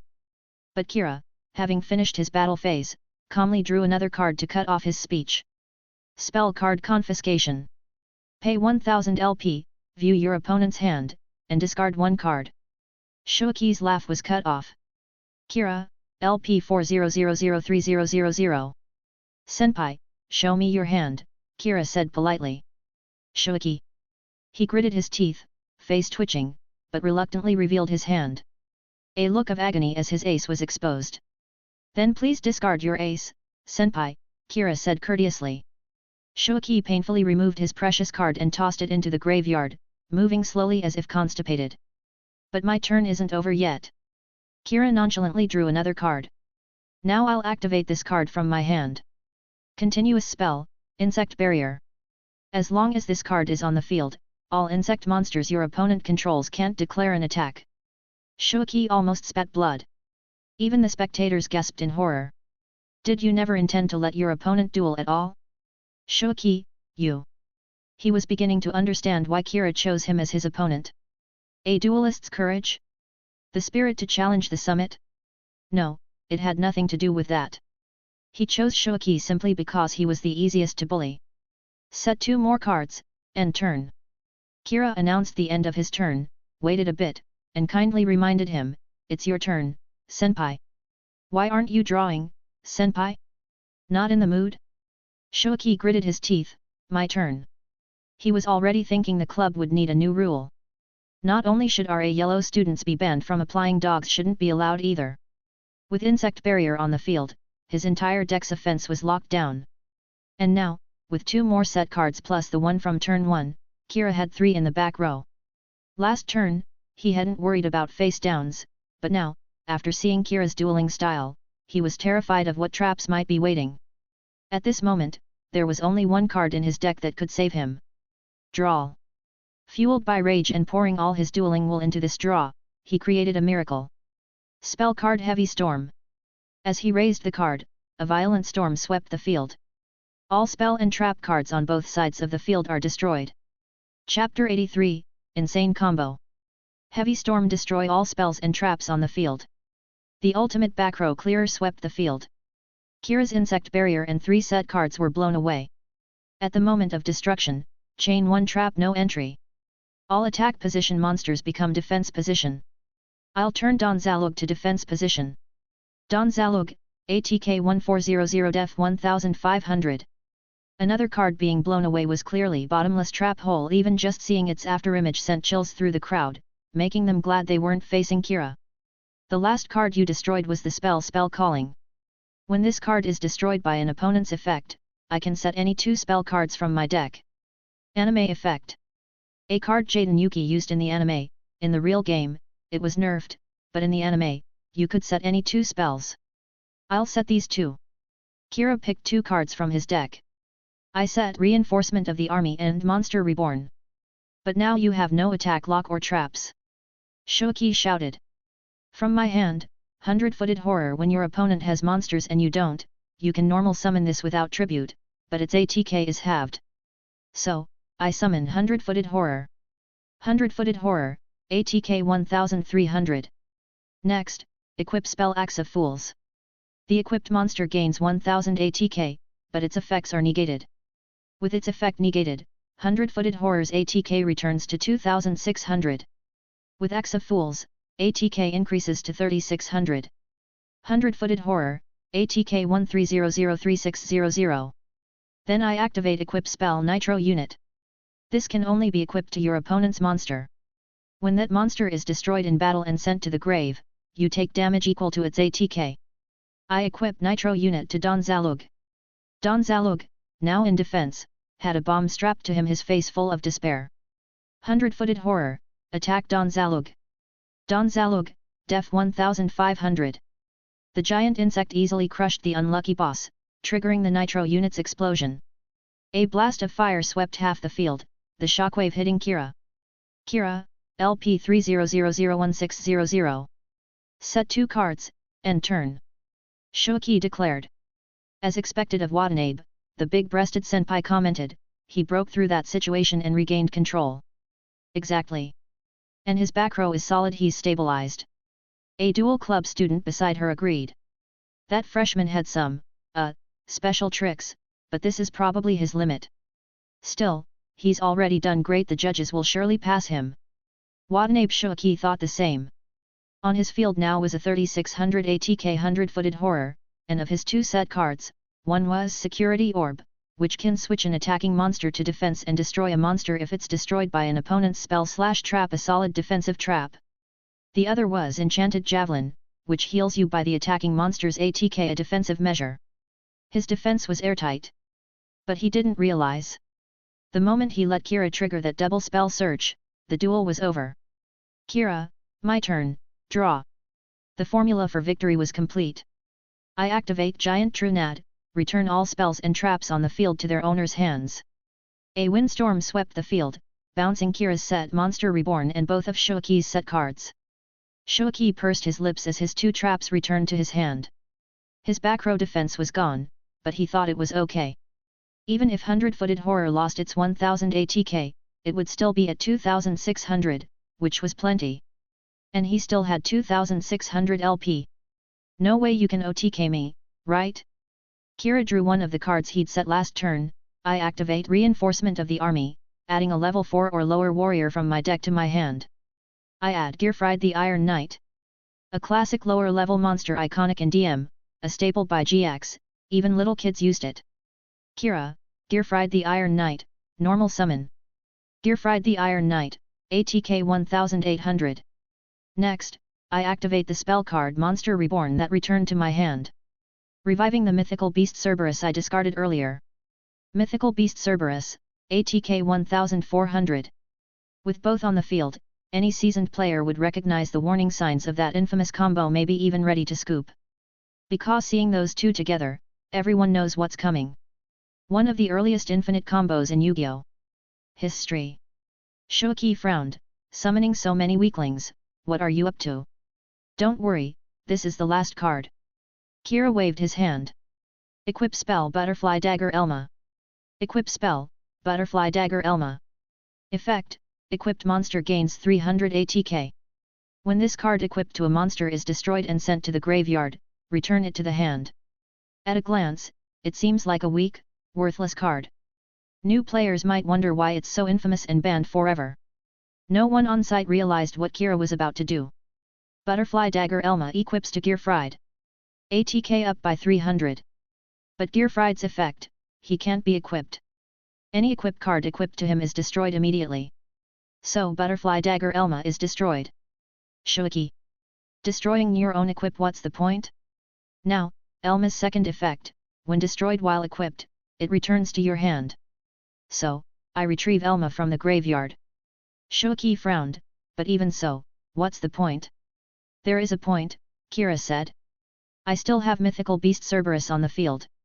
Whenever you or your opponent activates a spell, place a spell counter on it. And, it gains 500 ATK for each spell counter. Mythical beast Cerberus, ATK 14001900. Shoki, only 500 ATK? That's nothing. Wait. He realized something was wrong. Wait, could it be? Butterfly Dagger Elma, equipped to Gearfried again. Destroyed by Gearfried's effect, Elma returns to hand. Another spell activated, Cerberus gains another 500 ATK. Mythical beast Cerberus, ATK 19002400. Yu. Shuichi began to tremble. Even the slowest students now realized what was happening. It's an infinite loop. One of the earliest, simplest infinite loops in Yu-Gi-Oh! History. Keep equipping Elma to Gearfried, Gearfried destroys it, it returns to hand, repeat infinitely. With each loop, Cerberus's ATK increases by 500, no limit. In actual tournaments, this combo didn't dominate before Elma's ban in March 2005, but it was still infamous enough to be banned forever. Infinite loops are always banned. But as a combo, it's always satisfying to pull off once. And in the anime world, there's no time limit on a turn, so you can loop as much as you like. Watching Cerberus's ATK skyrocket, Shoki was nearly speechless, trembling all over. Hey, you. Elma again, Cerberus's ATK rises. Mythical beast Cerberus, ATK 12,400. He was almost in tears. He couldn't even imagine the pain of taking a hit from that. He wanted to say, hey, did I do something to you? Was this necessary? The other students were just numb, the host's jaw nearly on the floor. Even Chaz, who thought he'd seen it all, was stunned. He stared for a long time, muttering to himself. Just who are you? The whole room fell silent, all eyes on Kira as he looped like a broken record. Mythical beast Cerberus, ATK 22,400. Okay, that should be enough. He could keep going, but it was tiring. To be honest, Shoki hadn't surrendered or run away yet, props to him. So, in thanks for not fleeing. Mythical beast Cerberus, attack 100-footed horror. 100-footed horror, ATK 2600. Shoki. A hellish roar, a terrifying impact swept over him. Shoki, LP 26000. Chapter 84, Masket. Silence. Until Watanabe Shoki's LP hit 0 and he was blasted flat on his back, no one spoke for a long time. Even the host had his mouth hanging open, stunned and speechless. Mamma mia, what the heck just happened? He was almost shocked enough to blurt out Professor Crowleyer's catchphrase. It wasn't unheard of for genius freshmen to take down the defending members during recruitment events. The host thought that after more than 2 years in the duel club, he'd seen it all. But a duel like this? He'd never seen anything like it. The big busted senpai on the stands was at a loss for words.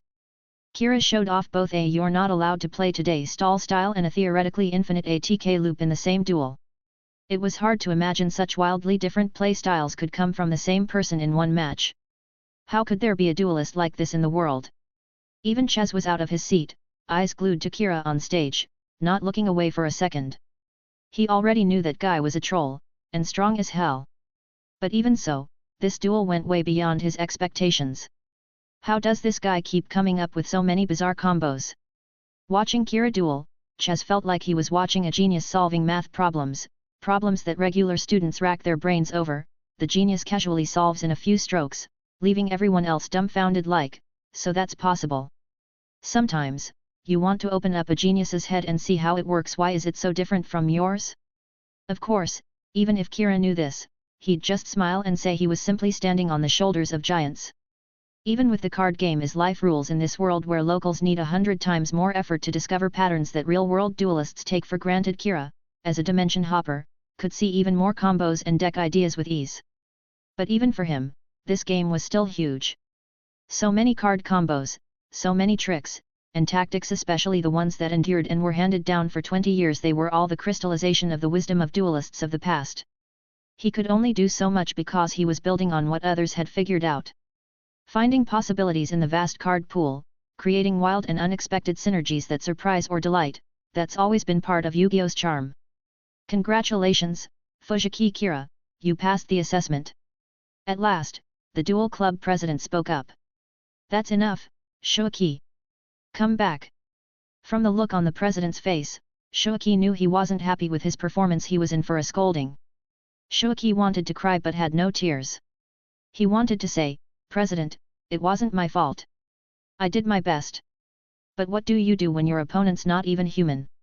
Even when Kira stepped off the stage, everyone's eyes were still locked on him. He's just a freshman. At this rate, won't the Duel Club have to change presidents soon? This is your welcome gift. The Busta Senpai smiled and handed Kira a badge. This is the Duel Club member badge, keep it safe.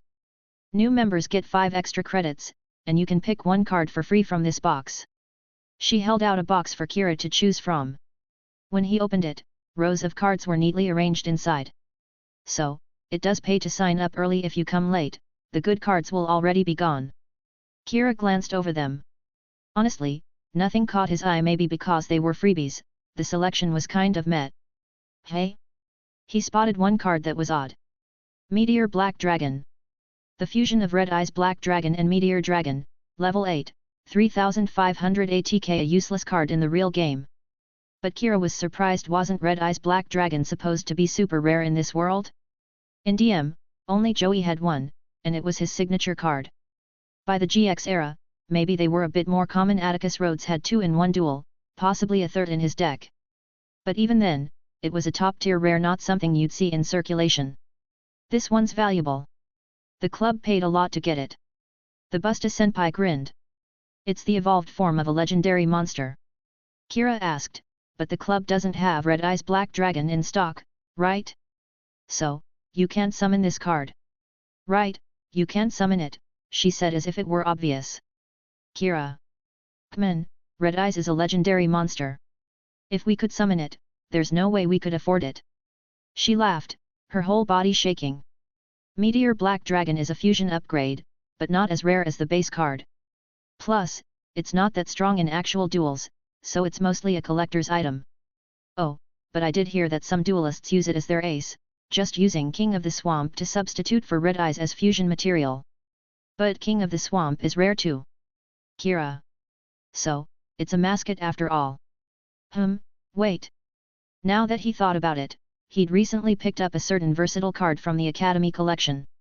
If he combined it with that, maybe this thing could be useful. I'll take Meteor Black Dragon, Kira said. Nothing else in the box looked useful anyway. Alright. The Busta Senpai handed him the card. Kira took his reward and exchanged contact info with the Busta Senpai for future communication. She seemed very happy to have his info. Oh, by the way, Senpai, where are the recruitment events for other clubs? Kira asked. Are they also happening soon? She looked a bit weirded out. You're asking a dual club member about other clubs' recruitment sites, aren't you a bit out of line? Still, she answered, each club's recruitment event is at a different time, but they should all be within the next 2 weeks. But as your senpai, I'd advise you not to join too many clubs, energy is limited, after all. Thanks for the advice, but don't worry, Kira said with a confident smile. I know my limits.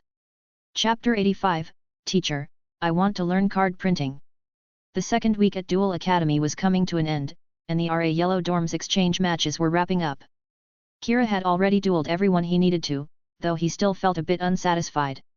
Once in a while, he'd see RA Yellow Dorm students still finishing their matches in the dorm area. He sometimes stopped to watch. Overall, although quite a few students had been schooled by him in the last 2 weeks, there wasn't a toxic spread effect like in the dojo.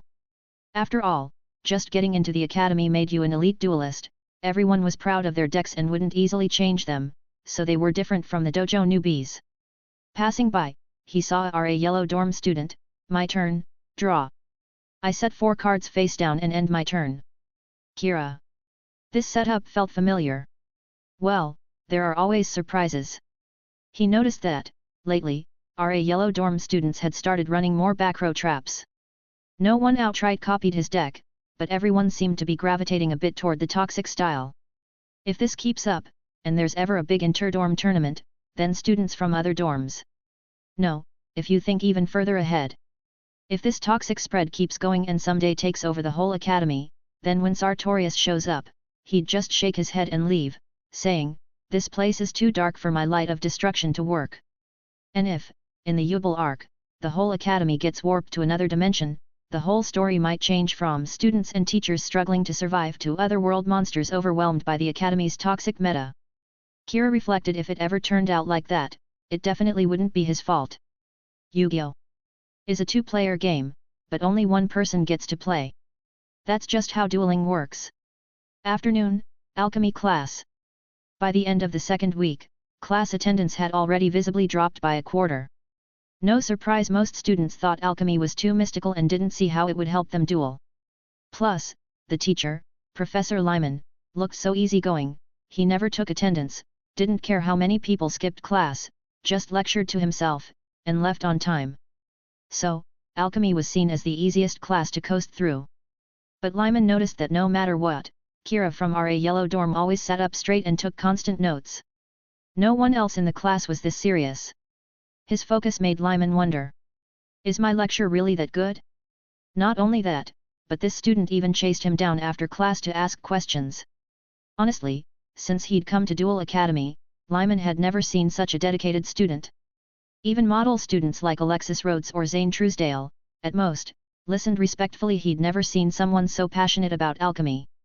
Professor, after your first class I got interested, so I went to the library and read a lot of material. Kira caught Lyman in the hallway, holding a list of questions. I found some clues in historical documents, alchemy's development in ancient Egypt, connections to relics from that era, and other stuff. I made a list, please take a look. Lyman, holding his fat cat, took the list and squinted at it.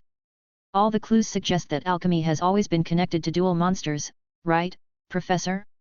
Is that why the Academy offers alchemy classes? Lyman glanced over the notes, then looked up at Kira, the corners of his mouth twitching in a smile. Well, you see. Maybe. You're quite the scholar, Kira. A lot of theories do suggest alchemy's origins are closely tied to duel monsters, but that's just one school of thought. The academic community is still divided. He was acting. Kira knew this was the official answer because there was academic debate about it.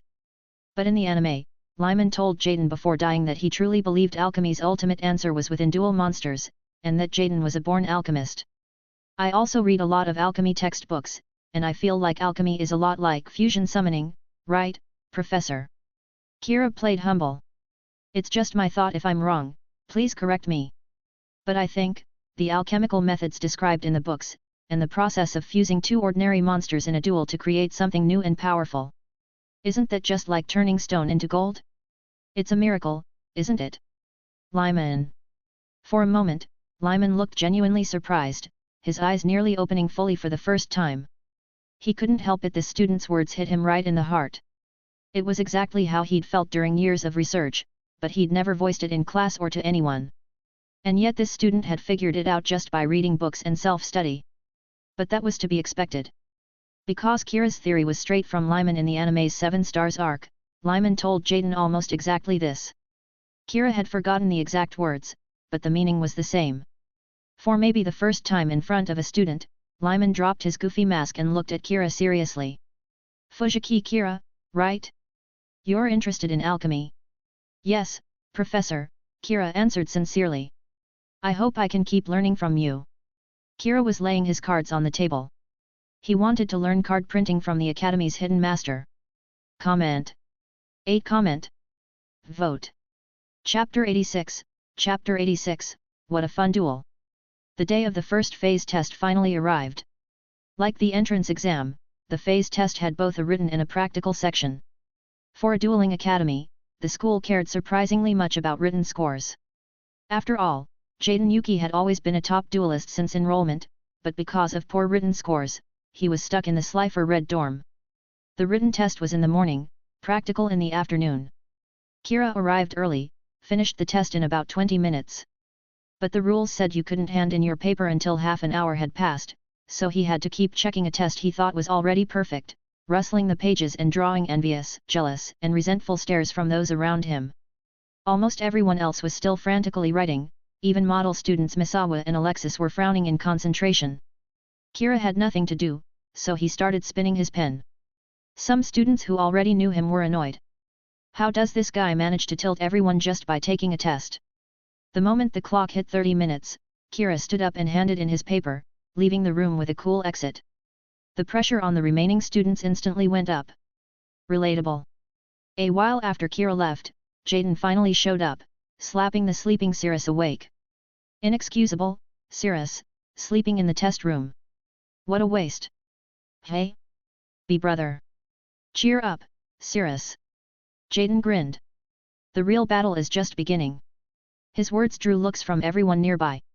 Alexis frowned, wondering if he thought this was just child's play and if he could ace it easily. Misawa was also confused. If this guy was so strong, why did he never appear to take things seriously? Professor Lyman, overseeing the test while petting Pharaoh the cat, watched it all with a smile. This year's academy has some real talents. One just arrived, the other already gone. Each had managed to mess with his classmates' nerves in their way. But even though Jaden marched confidently to his seat, he didn't finish the test. 10 minutes later he joined Cirrus in snoring until the end. Professor Crowlier, passing by the back door, nodded in satisfaction. Just as he expected, bad students didn't need any help to fail the written test. As long as he fiddled with the practical test. He. After lunch, Kira arrived early at the duel arena to get a good seat for the practicals. You're early, number 1. Misawa Bastion sat next to him. Kira grinned, so are you, number 2. But after today, maybe those rankings will switch, Misawa smiled. The practical test paired students from the same dorm. As expected, as the top 2 in RA Yellow dorm, they were matched against each other just as Misawa predicted. During the internal RA Yellow dorm tournament, they hadn't faced each other, and both were undefeated. So today, not only was it a test, but it was also the most anticipated duel in RA Yellow dorm. Today would decide the RA Yellow dorm king. Hey! Misawa looked at the field below and was surprised. Is that Jaden Yuki from Slifer Red? And his opponent is Chaz Princeton. Many eyes were drawn to the field. It seemed this matchup broke the rules. But Professor Crowlier had his reasons. With Jaden's outstanding dueling record, he can't be properly matched within Slifer Red dorm, no? Only Chaz Princeton is suitable as your opponent, no. He wasn't entirely wrong. Jaden was a very unbalanced student, failing written tests but peerless in dueling. In Slifer Red dorm, he was absolutely a big fish in a small pond. Crowlier wanted to maintain the school's elite ranking system.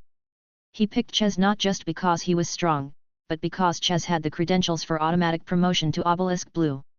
But as a trade-off, if Jaden wins this duel, he can be promoted to RA Yellow dorm early. Is that okay? Crowlier asked. No problem.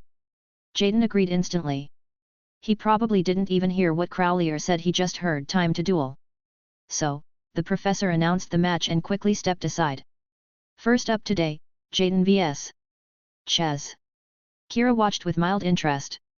If nothing had changed, this was supposed to be Chaz's debut with VWXYZ, but now that deck was in Kira's hands he was curious what Chaz would use.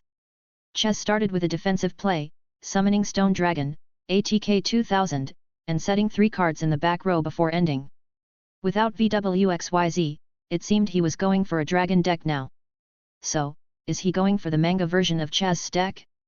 No, it's just one monster, can't tell yet. But those 3 ominous back row cards. Yeah, nothing to do with me, Kira thought. Then it was Jaden's turn. Jaden played solidly as always, opening with Avian, Burstinatrix, the classic fusion duo, plus polymerization. That familiar elemental hero flavor. No surprise there. Flame Wingman, the star of the entrance exam, made a glamorous first turn appearance. But as Jaden excitedly prepared to attack, Chaz suddenly threw his head back and laughed. Got you, Jaden Yuki! Chaz shouted. Activate face down card. Trap card Thonian Polymer. When your opponent successfully fusion summons a monster, you immediately gain control of that monster. Hey! Jaden blinked. So that means... Chaz's grin grew wider. I take control of your Flame Wingman. I heard that's your favorite hero, Jaden? Come here. Yup, trap cards bring happiness, and NTR traps are double the fun. Chaz was practically giddy. Kira mused. Yeah, Thonian Polymer was originally Chaz's card. In their first duel in the anime, Chaz stole Flame Wingman with it. Nothing to do with me. The duel went on for several turns. Jaden stubbornly held off Chaz's attacks, and Chaz, besides stealing Flame Wingman, also summoned Genesis Dragon, a 2200 ATK level 6 dragon from the manga. It looked like he was switching to a dragon deck like in the manga. Then Jaden used his classic anime combo activating a hero emerges when attacked to special summon elemental hero Blood Edge from his hand, taking down Genesis Dragon. But a turn later, Blood Edge fell into Chaz's Mirror Force trap. A bit later. Activate spell card Fusion Recovery recovering Burstinatrix and Polymerization from the graveyard. Jaden seized the chance to counterattack. Then activate Polymerization again to fuse Burstinatrix and Clayman from my hand. No way, Jaden. Chaz's smile was wicked. Counter trap Cursed Seal of the Forbidden Spell. Discard a spell from hand, negate, and destroy your spell. And for the rest of this duel, you can't use that card again. Kira pondered. Yep, this was Misawa's anti-fusion tactic in the anime. Chaz was a top student, so it made sense he'd use it against Jaden. Nothing to do with me. That's just how duels are. Hey? I can't use polymerization anymore. Jaden was shocked. Chaz, ha ha ha. You're completely at my mercy, Jaden Yuki. Tremble before my power. My turn. Flame Wingman, attack elemental hero Sparkman. Activate face down. Mirror Gate. Jaden flipped his back row. When your monster is attacked, swap control of the attacking monsters. Chaz, nanny. How come you have an NTR trap too, Jaden? Kira raised an eyebrow. In the real card game, Mirror Gate was changed to only work when your elemental hero is attacked, and you only get the opponent's monster for that turn. But here, Jaden's anime-only version seemed to let him permanently steal the opponent's monster. Surprisingly useful. Kira made a mental note he'd try to get one, too. You can never have too many trap cards. Damn it, you think I don't have traps too? Chaz huffed. Activate face down. Trap card Thonian Blast. When a monster on your field is destroyed, destroy the monster with the lowest ATK on the field, and both players take damage equal to half its ATK. Only Flame Wingman is on the field, so destroy him. Jaden, my Flame Wingman. The poor Flame Wingman got caught in the trap vortex, stolen, reclaimed, and now blown up again, a legendary journey. Flame Wingman, only God knows what I've been through this duel. Chaz, LP 450. Jaden, LP 850. Both players' LPS were hanging by a thread. Jaden was out of cards, but Chaz still had 2. Set 2 cards, and my turn. Chaz was still confident. His back row, 1 bottomless trap hole, 1 magic cylinder. Summon any monster with 1500 plus ATK and it goes straight to the void, use a weaker monster and magic cylinder will finish you off. And his opponent had no field, no hand, no way to break through. What, are you gonna print a card out of thin air and OTK me? Jaden, my turn, draw. I summon elemental hero Wildheart. Chaz sneered. Just a weakling. Watch me use my invincible bottomless. Wait, Wildheart? Chaz's eyes bulged as he remembered Wildheart's effect. This card is unaffected by trap cards. Chaz spat blood. No hand, no field, a thick deck, and he just happens to draw this card? Did you pull that out of your sleeve? Go, Wildheart! Jaden cheered, swinging a fist. Direct attack on Chaz. With one blow, Chaz's LP dropped to zero, his smile and happiness vanishing with it. Lying on the cold dueling arena floor, he grasped a deep truth. In this world, only one thing messes with your mind as much as toxic decks. And that's sack luck. I won. Jaden struck a pose. What a fun duel that was. Chaz. Chapter 87, The Battle for First Place. Jaden Yuki, as expected, there's something special about him that no one else has. Misawa watched from below as Jaden, flashing a confident V sign, was practically mocking Chaz into a meltdown. He doesn't rely on analysis or calculations, he duels entirely on passion and instinct, yet has an unpredictable talent. Kira thought, all that talk about complexity when you break it down, he's just a top deck god. Jaden's natural-born draw ability put him above the rest. In the early anime, his elemental hero deck looked like it only had 7 or 8 monsters, each one unique, never a duplicate, with most of them being vanillas, and the rest of the deck full of random, seemingly meaningless spell and trap cards. If a seasoned deck builder examined this deck, their first reaction would be, can this even function? But if you assume he always draws what he needs, then stuffing dozens of situational support cards in the deck could seem impressive. I'll have to duel Jaden one day. But before that, Misawa stood up, looking seriously at Kira. First, I'll solve the problems in RA Yellow Dorm. I'm not about to give up on being number 1 so easily. Then you'll have to work hard to keep up. Number 2, Kira stood up as well, joking. Of course, Misawa smiled, I've been preparing for today for a long time. I even completed my 7th deck, built specifically for this duel. From some angles, Kira could see himself reflected in Misawa. Misawa was the only other student Kira had found in the academy who carried several decks with him, just like he did. He started with an experimental deck at entry, but always carried 6 decks of different attributes and themes, which he called his 6 Harmonies decks. In the original story, to duel Jaden, Misawa spent a month researching to complete his 7th deck. But now, that honor belonged to Kira. What a coincidence, Kira smiled, I also spent some time, and just yesterday, I finished my main deck. Oh. Misawa showed a confident, expectant smile, so I'm the first to face your brand new main deck? I'm honored. Likewise. Being able to face your 7th deck, tailor-made for me, is my honor as well. Let's do this, then. Today, we decide who's the strongest in RA Yellow Dorm. Both of them descended to the dueling platform, drawing the attention of all the RA Yellow Dorm students.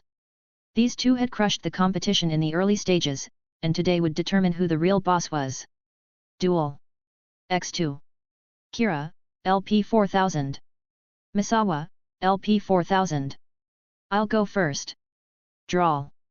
Misawa declared, I summon Mathematician in attack position. A bespectacled, white-bearded old man appeared on his field, holding a thick textbook. Mathematician, ATK 1500. Mathematician's effect, when summoned, send a level 4 or lower monster from the deck to the graveyard. A very strong effect tutoring any low-level monster from the deck to the grave, regardless of type or attribute. Plus, if Mathematician is destroyed in battle, you draw a card. This card was very popular in the real TCG, even hitting the ban list at one point. But many competitive players wouldn't know that this broken card originally belonged to Misawa. Though in the anime he was often overshadowed, and his ace cards were mostly weak in the real game, many powerful support cards from the competitive meta came from him. Next, I activate the spell card Graceful Charity, draw 3, discard 2. Misawa quickly cycled his hand, finally, I set a card and end my turn. Having set up his first turn, Misawa squinted at Kira. To him, Kira was a difficult opponent to read. Unlike 90% of duelists, Kira also liked to change decks and tactics, and Misawa noticed he, too, liked to study opponents for weaknesses. So far, Kira's deck types, races, and attributes were completely unpredictable, with ever-changing strategies, making it hard to lock him down. But the same could be said for Misawa's 6 Harmonies decks, and his newly completed 7th deck had never been seen before. It wasn't easy for Kira to prepare for it either. However, after much research, Misawa found one opening.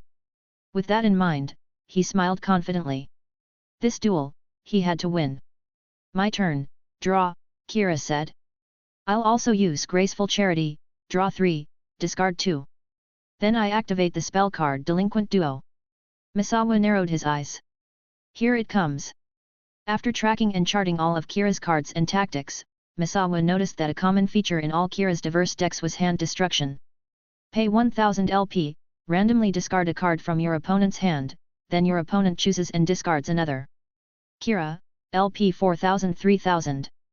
Not so fast. Misawa revealed a card from his hand. Gemini Imps. When a card effect makes me discard a card from hand, I can send this card to the graveyard to negate and destroy that card. Then I draw a card. Delinquent Duo, usually unstoppable, ran straight into Misawa's counter and fizzled out. Therefore, Delinquent Duo's effect is negated, and I draw a card. Misawa smiled. So, you've researched counters to hand destruction. Well done, number 2, Kira chuckled. When facing number 1, I have to be extra cautious, Misawa crossed his arms confidently. I'm fully prepared for this duel. Kira drew 3 more cards. I set a monster, set 2 cards in my back row, and end my turn. Misawa frowned slightly. 3 sets just like that. Not attacking? Still can't see what Kira's so-called main deck is. Is it a defense-focused, counterattack deck? Misawa smiled even more at the thought. If that's the case, this duel is as good as mine. Kira smiled, why not try and see for yourself? Then I won't hold back, Misawa raised his voice. My turn, draw. I activate the equip spell Wonder Wand. Equipped to a spellcaster, it gains 500 ATK. I equip it to Mathematician. Mathematician, ATK 1500-2000. Now, watch closely, number 1. My 7th deck was built specifically to defeat you. Here comes my first finishing combo. Misawa revealed another card. I tribute summon Fusilier Dragon, the dual mode beast. With its effect, I can summon it without tributes, but its ATK/def are halved. Fusilier Dragon, the dual mode beast, ATK 2800-1400. Then, from my hand, I activate Shooting Star Bow, Seal, equipped to Fusilier Dragon. It loses 1000 ATK, but can attack directly. Fusilier Dragon, the dual mode beast, ATK 1400-400. The surrounding students were bewildered. Lowering Fusilier Dragon's ATK to 400 just for direct attack, what's the point? Maybe he has Axe of Fool. In the stands, Alexis heard a voice behind her. She turned, Zane. It was Duel Academy's Kaiser Ryo, Zane Truesdale. You're here to watch the freshman tests too. Yeah, some of this year's newbies are interesting, Zane nodded. Indeed, with Axe of Fool, you could negate Fusilier Dragon's self-effect and add 1000 ATK, offsetting Seal's penalty. If that's his combo, Misawa could get a 2800 ATK Fusilier Dragon that can attack directly. But on the field, Misawa grinned, you must be thinking I have Axe of Fool in my hand, right? Kira. The Axe combo would let me have a direct attacking Fusilier Dragon. That's strong, but my duel will go even further. I don't just want to deal big damage, I want to win the duel this turn. The whole crowd gasped. The duel had just started, and he was this confident. I activate Machine Duplication. Target a machine with 500 or less ATK and special summon up to 2 copies from the deck. My target is the Fusilier Dragon with 400 ATK. The crowd. What a play! Shooting Star Bow, Seal wasn't for direct attack, but to get Fusilier Dragon's ATK below 500. Alexis exclaimed. Fusilier Dragon split into 3, as 2 more massive mechas appeared. Fusilier Dragon, the dual mode beast, ATK 2800x2. A student gasped, he just summoned 3 level 7 monsters in one go. High above, Crowley nodded repeatedly, truly an elite among freshmen. Misawa outshines Chaz. Even his earlier frustration at Chaz getting stomped by Jaden and getting promoted to RA Yellow Dorm was eased. Alexis, but, Can it go so smoothly? Kira's dueling is. She glanced at Kira's set cards in the back row. From experience, she knew never underestimate any card in his back row. Sure enough, Kira waved his hand. I activate my set trap Torrential Tribute. When a monster is summoned, destroy all monsters on the field. As expected, Alexis said. She knew Kira wouldn't make things so easy. The duel had already turned into a fierce back and forth. Misawa's OTK setup was amazing, but now, with just one card, all his resources would be wiped, leaving him at a huge disadvantage. But Misawa didn't panic. He even smiled confidently. Just as I thought. The stats show you always use hand destruction and trap interference. But I was ready for this. Watch, number 1, here's my answer. He raised his hand, and his set card flipped. Continuous Trap Royal Decree. While this card is on the field, all other trap cards are negated. Torrential Tribute was nullified, its effect vanished under the decree. It's Royal Decree, Zane mused. For trap-heavy decks, this card is devastating. Misawa did his homework.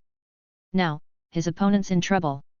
With traps locked and Fusilier Dragons on the field, unless he can survive this turn, it'll be near impossible to break through next turn. That's true. But... Alexis smiled, leaning on the railing. Underestimating Kira comes with a price. Oh. Zane glanced at her. You've dueled him before, did you learn something? Yes. Alexis recalled the helplessness she felt facing his 5-part mech fusion and overwhelming power, giving her all and still losing. I think maybe, making everyone think he's trap-focused could be part of his strategy. What do you mean? He deliberately built that image, so everyone remembers that as his key trait. So, anyone trying to counter him would naturally target that. If someone went out of their way to gather intel and study him, it'd usually be a disadvantage. But if he used this image as bait, then how his enemies counter him becomes predictable, turning his weakness into his advantage. Zane nodded, though he seemed skeptical. But if that's true, this Kira is pretty cunning. But that assumes he can handle lots of different strategies, not just his usual ones. Are you sure he's that kind of duelist? I think so. He's strong, Alexis said seriously. Zane smiled. For someone you've only dueled once, you sure have confidence in him. Alexis, and no, not really. I just understand because I've played him before. Chapter 88, Misawa's Countermeasures. I'll now activate the equip spell Power of the Guardians, equipping it to one of my Fusilier Dragons. A golden aura enveloped one of the Fusilier Dragons. When the equipped monster battles, it gains a spell counter and 500 ATK. And by removing a counter, I can protect it from being destroyed by battle or card effects. Now, battle phase. Misawa launched his attack. With traps sealed, you can't counter my offense. Like I said, let's end this duel this turn. Number 1. First, Mathematician attacks your face-down monster. The monster flipped a blonde female magician, crouching with her staff in defense. Apprentice Magician, Def 800. 800 Def couldn't stop the attack. The mathematician unleashed a barrage of mathematical symbols and formulas, swirling around the magician. She tried to resist, but in the end, the power of math overwhelmed her. She screamed, clutching her head, and exploded. Kira could relate. Math really can make people explode on the spot. Apprentice Magician's effect, Kira said. When destroyed by battle, I special summon a level 2 or lower spellcaster from my deck in face-down defense. He picked a card from his deck. Apprentice Magician is itself level 2, so I set a second one from my deck. So, it's a recruiter. Then, Fusilier Dragon number 1 attacks the set Magician. At the same time, Power of the Guardian's effect activates Fusilier Dragon gains 500 ATK. Fusilier Dragon, the dual mode beast, ATK 2800-3300. The cannon fire destroyed the second magician, triggering her effect. This time, I set level 1 Magician of Faith face down. Magician of Faith, Def 400. Then Fusilier Dragon number 2 attacks Magician of Faith. The monster flipped up a small magician. But she waved her staff, and a magical light returned a spell card from Kira's graveyard to his hand. Magician of Faith's effect, when flipped, add a spell card from your graveyard to your hand. Kira took back a spell card. I retrieved Delinquent Duo from my graveyard. Misawa, he blocked everything. Now, Only the Fusilier Dragon with 400 ATK was left to attack, but thanks to Shooting Star Bow, Seal, it could attack directly. Finally, the last Fusilier Dragon attacks directly. Kira calmly took the hit. Kira, LP 3000-2600. It was barely a scratch, more symbolic than real damage. Now, I use Wonder Wand's other effect, send it and the equipped monster to the graveyard to draw 2 cards. I send Wonder Wand and Mathematician to the grave, then draw 2 cards. After drawing, Misawa played another card. Spell card Sacred Sword of 7 stars. Banish a level 7 monster from my hand or field to draw 2 cards. I banish the level 7 Fusilier Dragon with 400 ATK to draw 2 cards. Then I end my turn. Kira, my turn. Draw. First, I play Pot of Greed to draw 2 cards. He then played the card he got back with Magician of Faith last turn. Delinquent Duo. Pay 1000 LP, randomly discard 1 card from your opponent's hand, then your opponent discards one of their choice. Kira, LP 2600-1600. For the random discard, I'll pick the second card from the left, Kira said casually. You don't think I have a second Gemini Imps in hand, do you? Misawa discarded the card Kira indicated and smiled. Your guess is right. But I have more counters prepared. For the second card, which I choose to discard myself, I pick this. He revealed a spell card before discarding it. I discard Electric Snake. When this card is discarded by an opponent's effect, I draw 2 cards. Kira was impressed. Wow, he even brought stuff like this. And if he's running this, he must have Card of Compensation in his deck, too. He just didn't draw it yet. No wonder he's one of the main characters. He can cram in so many extra pieces and never brick. After drawing 2 more cards, Misawa grinned. I told you, my counters are perfect, number 1. I've researched and prepared for this duel completely. Kira shrugged, smiling. I knew you'd be ready. I just wanted to see how you'd respond. Oh? Still so calm? As expected from number 1, Misawa laughed. Then let me see what you can do when you get serious. I'm always serious, Kira grinned. Now I activate Card Destruction. Both players discard their hands, then draw the same number of cards. Both players discarded and drew. But then a card popped out from Kira's graveyard. One of the cards I discarded was Card of Compensation. When sent to the grave from hand, I draw 2 cards. Manga card. Misawa didn't respond but became even more alert. Though Kira said he was serious, Misawa couldn't sense any tension from him. It felt like all his counters and advantages meant nothing to his opponent. But that only fired up his duelist spirit more. I'll make you take this duel seriously. I said I'm not holding back, but since you insist, I'll show you my main deck as promised.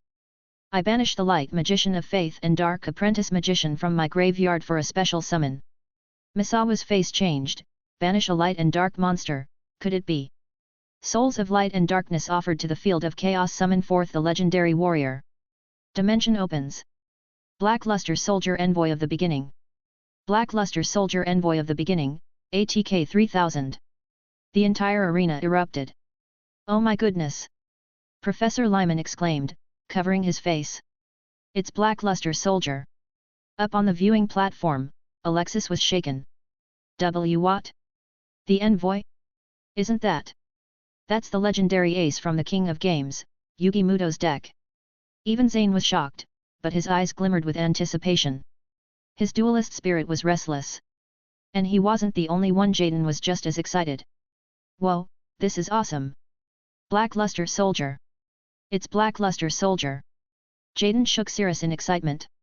I want to duel Kira. Bro, you're gonna kill me! Cirrus gasped. But no one was more stunned than Misawa, facing the legendary warrior's presence. He unconsciously took a step back.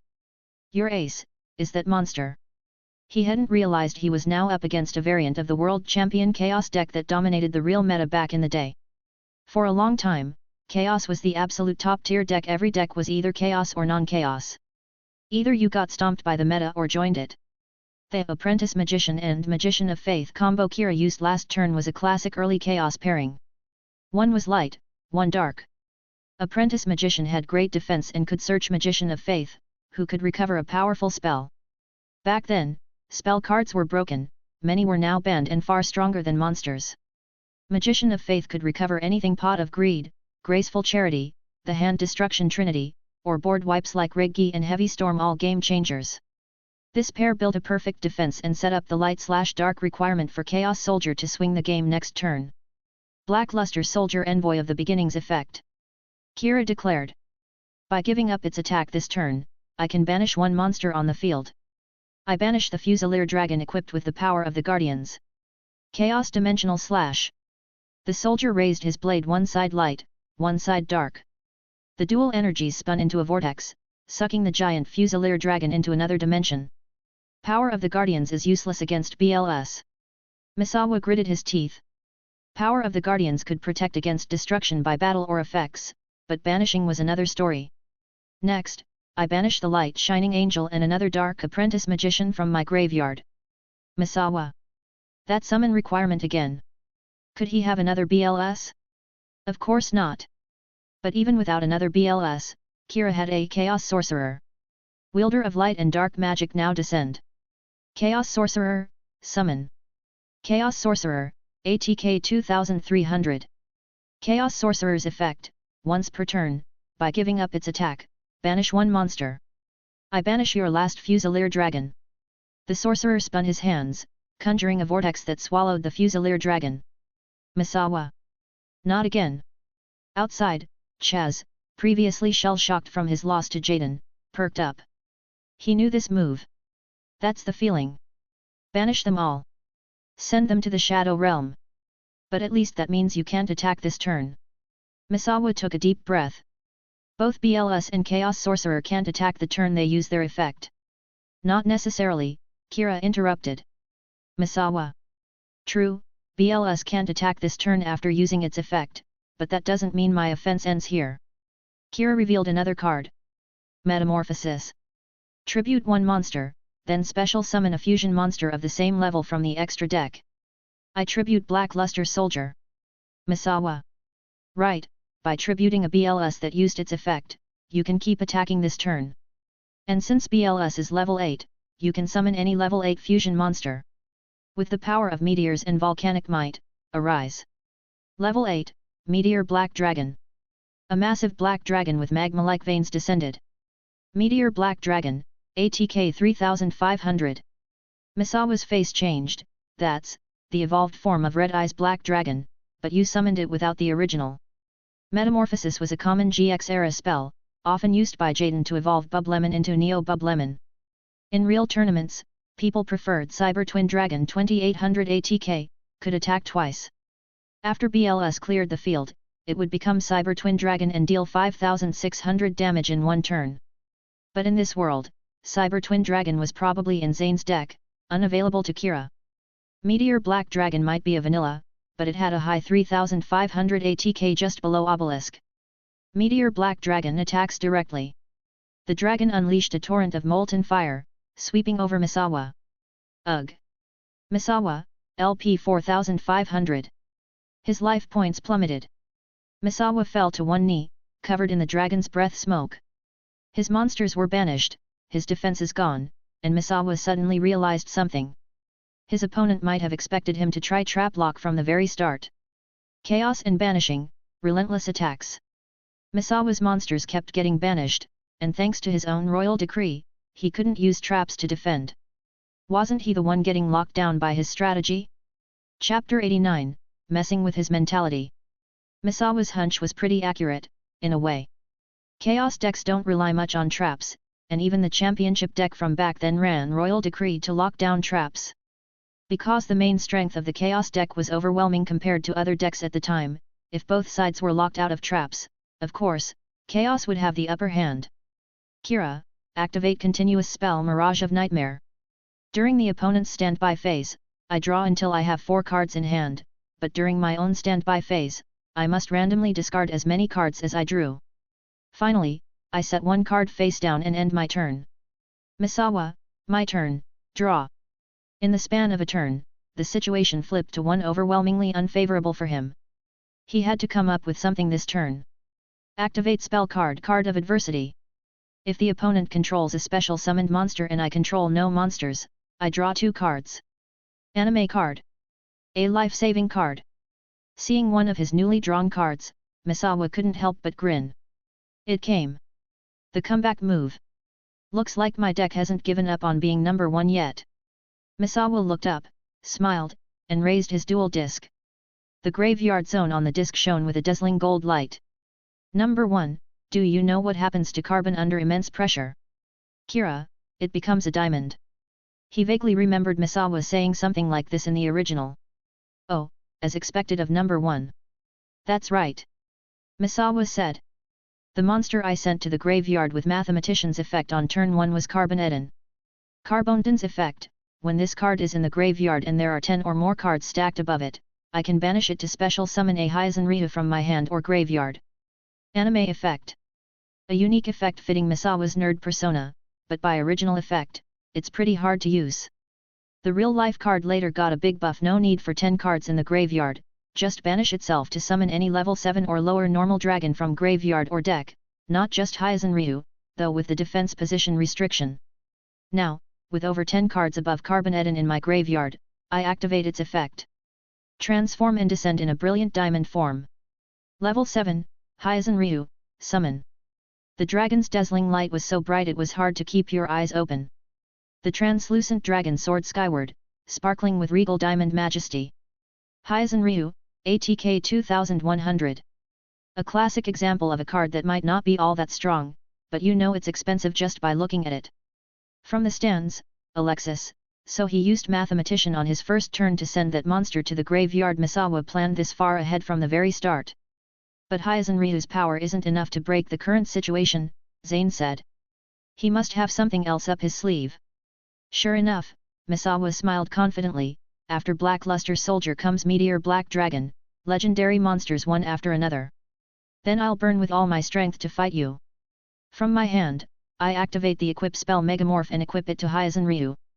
If my life points are lower than yours, the equipped monster's original ATK is doubled. Hyazan Ryu, ATK 2100 4200. 4200 ATK. The students buzzed with excitement again. The situation reversed again. Go, Hyazan Ryu. Attack Chaos Sorcerer. Kira's LP was at 1600, Chaos Sorcerer had 2300 ATK. This attack would deal a massive 1900 damage. Misawa's desperate counterattack. Hyazan Ryu opened its mouth, streaming light gathering into a spiral beam fired at full force. Activate face down. Kira gestured, trap card intruder alarm, yellow alert. Muta. Misawa shouted. Royal decree is still on the field. Traps are useless. I know. Kira raised his hand.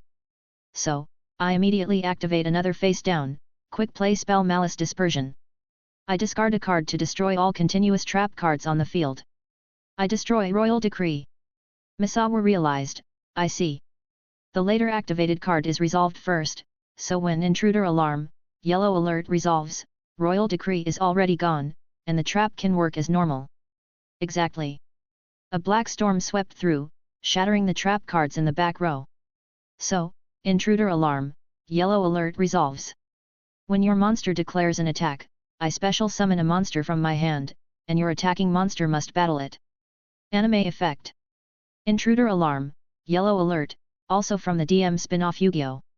Are a trap in the machine deck.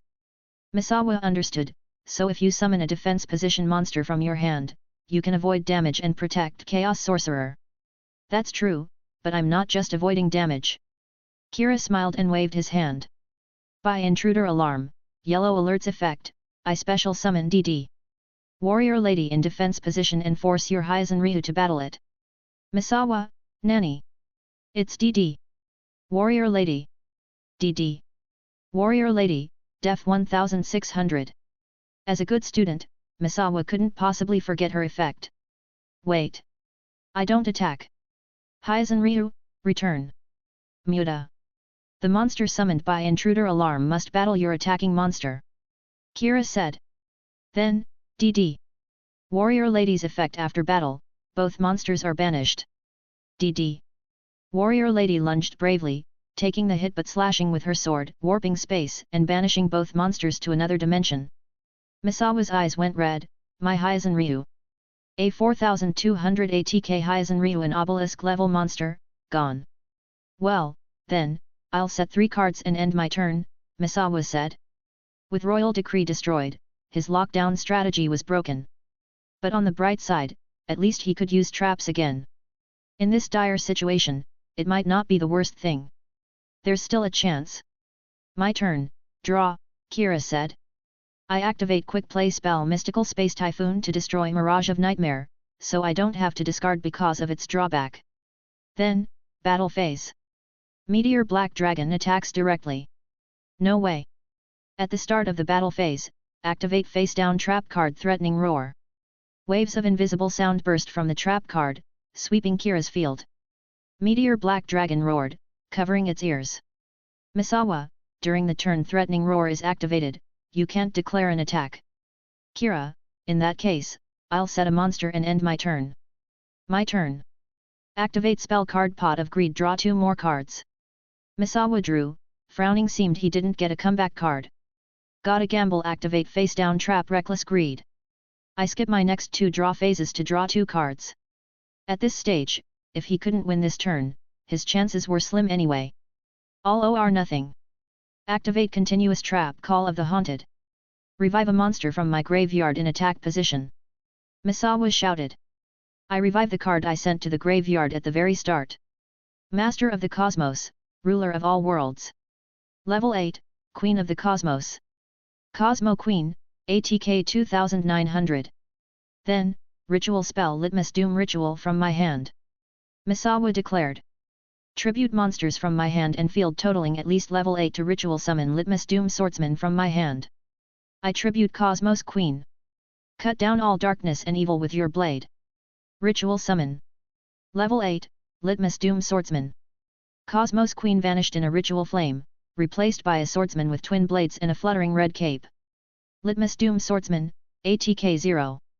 Litmus Doom Swordsman's own ATK is 0, but if there's a face-up trap card on the field, his ATK increases by 3000.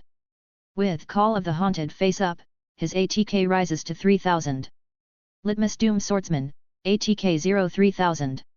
Exactly the ace Misawa summoned in his duel with Jaden in the original. I see, Kira smiled. Litmus Doom Swordsman is unaffected by any trap effects and can't be destroyed by battle, a ritual monster built to take on my deck besides Royal Decree, hey. Right, he's my ace pick to fight you for victory. But I shouldn't have to remind you, even with traps on the field, his ATK doesn't beat Meteor Black Dragon. I know. Misawa said. But I haven't normal summoned this turn yet. What I'm summoning is the monster I'm betting on for victory. Copycat. A level 1 spellcaster holding a small mirror hiding his face. Copycat, ATK 0.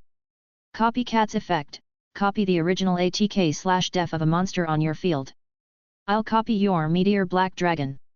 The little magician's mirror locked onto the massive black dragon, and the magician instantly transformed into the same massive Meteor Black Dragon. Copycat, ATK 0 3500. Now, there were 2 Meteor Black Dragons facing off on the field. Not done. Activate spell Double Attack. Discard a monster from my hand, pick a monster on my field with a lower level than the discarded monster, it can attack twice this turn. Misawa sent a card to the graveyard. I discard level 8 Water Dragon to target level 1 Copycat. This turn, Copycat can attack twice. The crowd buzzed again. From such a hopeless situation, under the absolute oppression of chaos, Misawa broke through once more. On the sidelines, Jaden was even more excited, he turned it around again from that kind of field. Misawa's really strong too. Chaz squinted at Kira, muttering as if to himself, you're not finished yet, are you? He couldn't allow this bastard to lose to anyone but him. Copycat, first attack Chaos Sorcerer. The copy Black Dragon opened its mouth, unleashing a fierce blast. Chaos Sorcerer was engulfed in flames and reduced to ashes. Kira, LP 1600-400. Kira staggered back 2 steps, smiling, impressive, number 2. You're still so calm, number 1, Misawa laughed. Looks like I have to try even harder, then. Now for the second attack.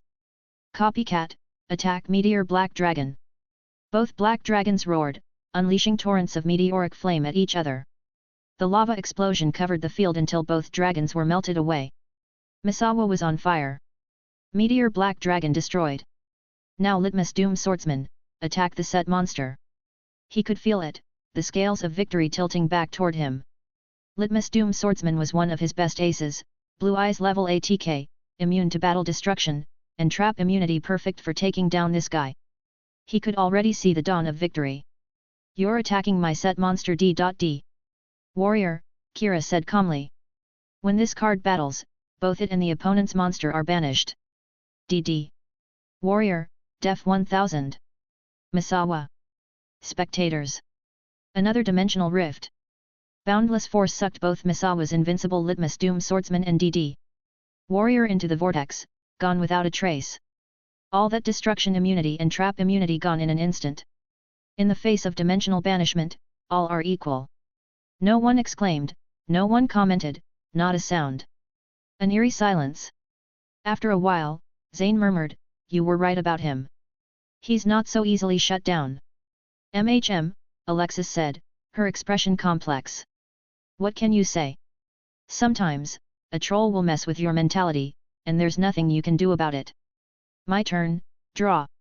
In the silence, Kira calmly kept playing. "I activate spell card of burial magic, banish 3 spells from my graveyard and draw 2 cards. Anime card. 3 spell images rose from the graveyard and vanished in golden light. I banish Delinquent Duo, Hand Destruction, and Graceful Charity from my graveyard to draw 2. Activate spell, the warrior returning alive, return a warrior from graveyard to hand. I return Blackluster Soldier Envoy of the Beginning to my hand. Then, I banish the light attribute Shining Angel I sent to the graveyard with Hand Destruction and the dark attribute Chaos Sorcerer in my graveyard. Offer the souls of light and darkness to the field of chaos, and summon the legendary warrior. Heaven and Earth open. Level 8, Blackluster Soldier Envoy of the Beginning, returns. A dazzling golden light burst from the chaos vortex, a powerful beam slamming down. The legendary swordsman readied his blade. Blackluster Soldier Envoy of the Beginning, ATK 3000. Misawa. Blackluster Soldier Envoy of the Beginning, direct attack on Misawa. Chaos Dual Slash. Light and darkness swirled on the blade. Misawa looked up blankly as the sword slashed closer, then sighed and closed his eyes. Enough, enough. He'd tried his best. Misawa, LP 500. Chapter 90, Making Friends Through Dueling. Misawa, LP 0.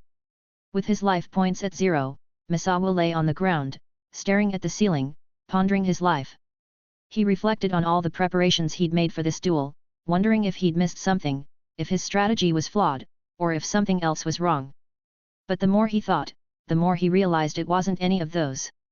If he had to name his biggest mistake, it was probably this: you just shouldn't duel trolls. But Misawa wasn't the type to fear failure. If he lost to Jaden, he'd feel a bit frustrated, but the duel itself would still be enjoyable. And he'd bounce back, research new tactics, and prepare for a revenge match. He hadn't given up on improving or reclaiming his standing, out of duelist pride and resilience. But thinking about how, when he was at his most pumped, summoning his ace for the final blow, he just ended up hitting ADD. Warrior, he felt like he didn't want to touch cards for days. If he had a choice, he'd rather be kicked to death by Flame Wingman. The practical exam continued, but the remaining duels had lost all heat and attention. Even long after the two left the stage, everyone was still replaying that duel in their minds. The RA Yellow Dorm freshman felt complicated. This duel not only decided once and for all who was RA Yellow's king, but also symbolized the fall of their last hope, the anti-troll warrior Misawa. A milestone defeat, symbolizing RA Yellow's plunge into darkness this year. Blue and red dorms didn't all know Kira yet. But the freshmen who saw this duel had that "I don't get it, but I'm shocked" expression, wondering, are RA Yellow's aces always this crazy? Kira himself felt pretty satisfied. If you ask him, he'd say this is true Sun God style. Who doesn't know that in Battle City, the user of RA was the legendary Merrick? And what were Merrick's duels like? Weren't they all about lava golems, torture wheel, and other degenerate combos, all for some sadistic fun? As the heirs of RA in Yellow Dorm, keeping this tradition alive, bringing joy to others through dueling, isn't that the true Sun God way? Chancellor Shepard, who'd watched the whole duel, nodded in satisfaction, thinking, looks like I was right, Kira is a talent. With time, he'll be a big deal in the dueling world. Chaz, having watched, also sat back in his seat with a satisfied smile. That's right. This is how it should be. Fujiki Kira might be annoying, but he couldn't forgive him for losing to anyone but himself. Then one of his lackeys whispered, "Boss, you look so happy, even though you lost today's exam." The other lackey, "SHH, keep it down or he'll hear you." Chaz's smile vanished. His fists clenched subconsciously. "Damn you, Jaden. You're unforgivable too." Chaz gritted his teeth. A toxic and a Luxac both just as hateful in his eyes. The two lackeys exchanged glances, not daring to speak. But they both sensed, boss's next 3 years might be tough. With the test phase over, Kira collected his new batch of credit rewards. Per the agreement with Professor Crowlier, Jaden could have been fast-tracked to RA Yellow after beating Chaz. But Jaden turned it down. Slifer Red. Fiery, passionate red. That's my color, no way I'm leaving. That's what he said, anyway. But it was expected. In the original, Jaden had countless chances to leave Slifer Red dorm but always chose to stay. He might be the only Slifer Red in history who genuinely loves his dorm. With the new week, Kira's long-awaited card-making class finally started. The Duel Academy develops all kinds of duel-related talents, not just duelists. Like Chumley Huffington, who, after years of failing, quit being a duelist to become a card designer. So, the Academy valued these related skills. Classes started with basics. The first few were theory, then hands-on copying of existing cards. Before designing your cards, newbies always start by copying existing ones. Only after countless copies and getting familiar with the process can you talk about innovation. And copying cards isn't always easier than creating them. Some are easy to copy: common, weak spells or traps, which is what students usually practice on. But the more powerful the card, especially monsters, the harder it is to copy. That's why many famous monsters are one of a kind. After the card-making class started, Kira often went to Professor Lyman to ask design questions. He soon realized his hunch was right. Though Lyman specialized in alchemy, he was a top-notch card designer. Alchemy and card design seemed even more connected than he'd let on. After a while, Lyman just gave Kira access to his alchemy lab at school. He hardly used it anyway. Though Lyman rarely cared about attendance or discipline, no teacher disliked a good student. He gradually started sharing things not taught in class, sometimes demonstrating in person or correcting Kira's technique while petting his cat. Meanwhile, Kira never skipped a day of draw training. But honestly, the more he practiced, the more he envied the jellyfish head Jaden, who rarely shows up or trains, yet draws better than anyone. Some people are just born with card luck. In real duels, Kira could hold his own, but in class, when it came to pure draw skills, he figured he was only above average among his peers. If everyone played with vanilla decks, he'd probably lose to a lot of them. But that's okay. Kira kept a calm mind and knew you just need to practice more if you're bad. He hadn't trained long, so there was room to grow.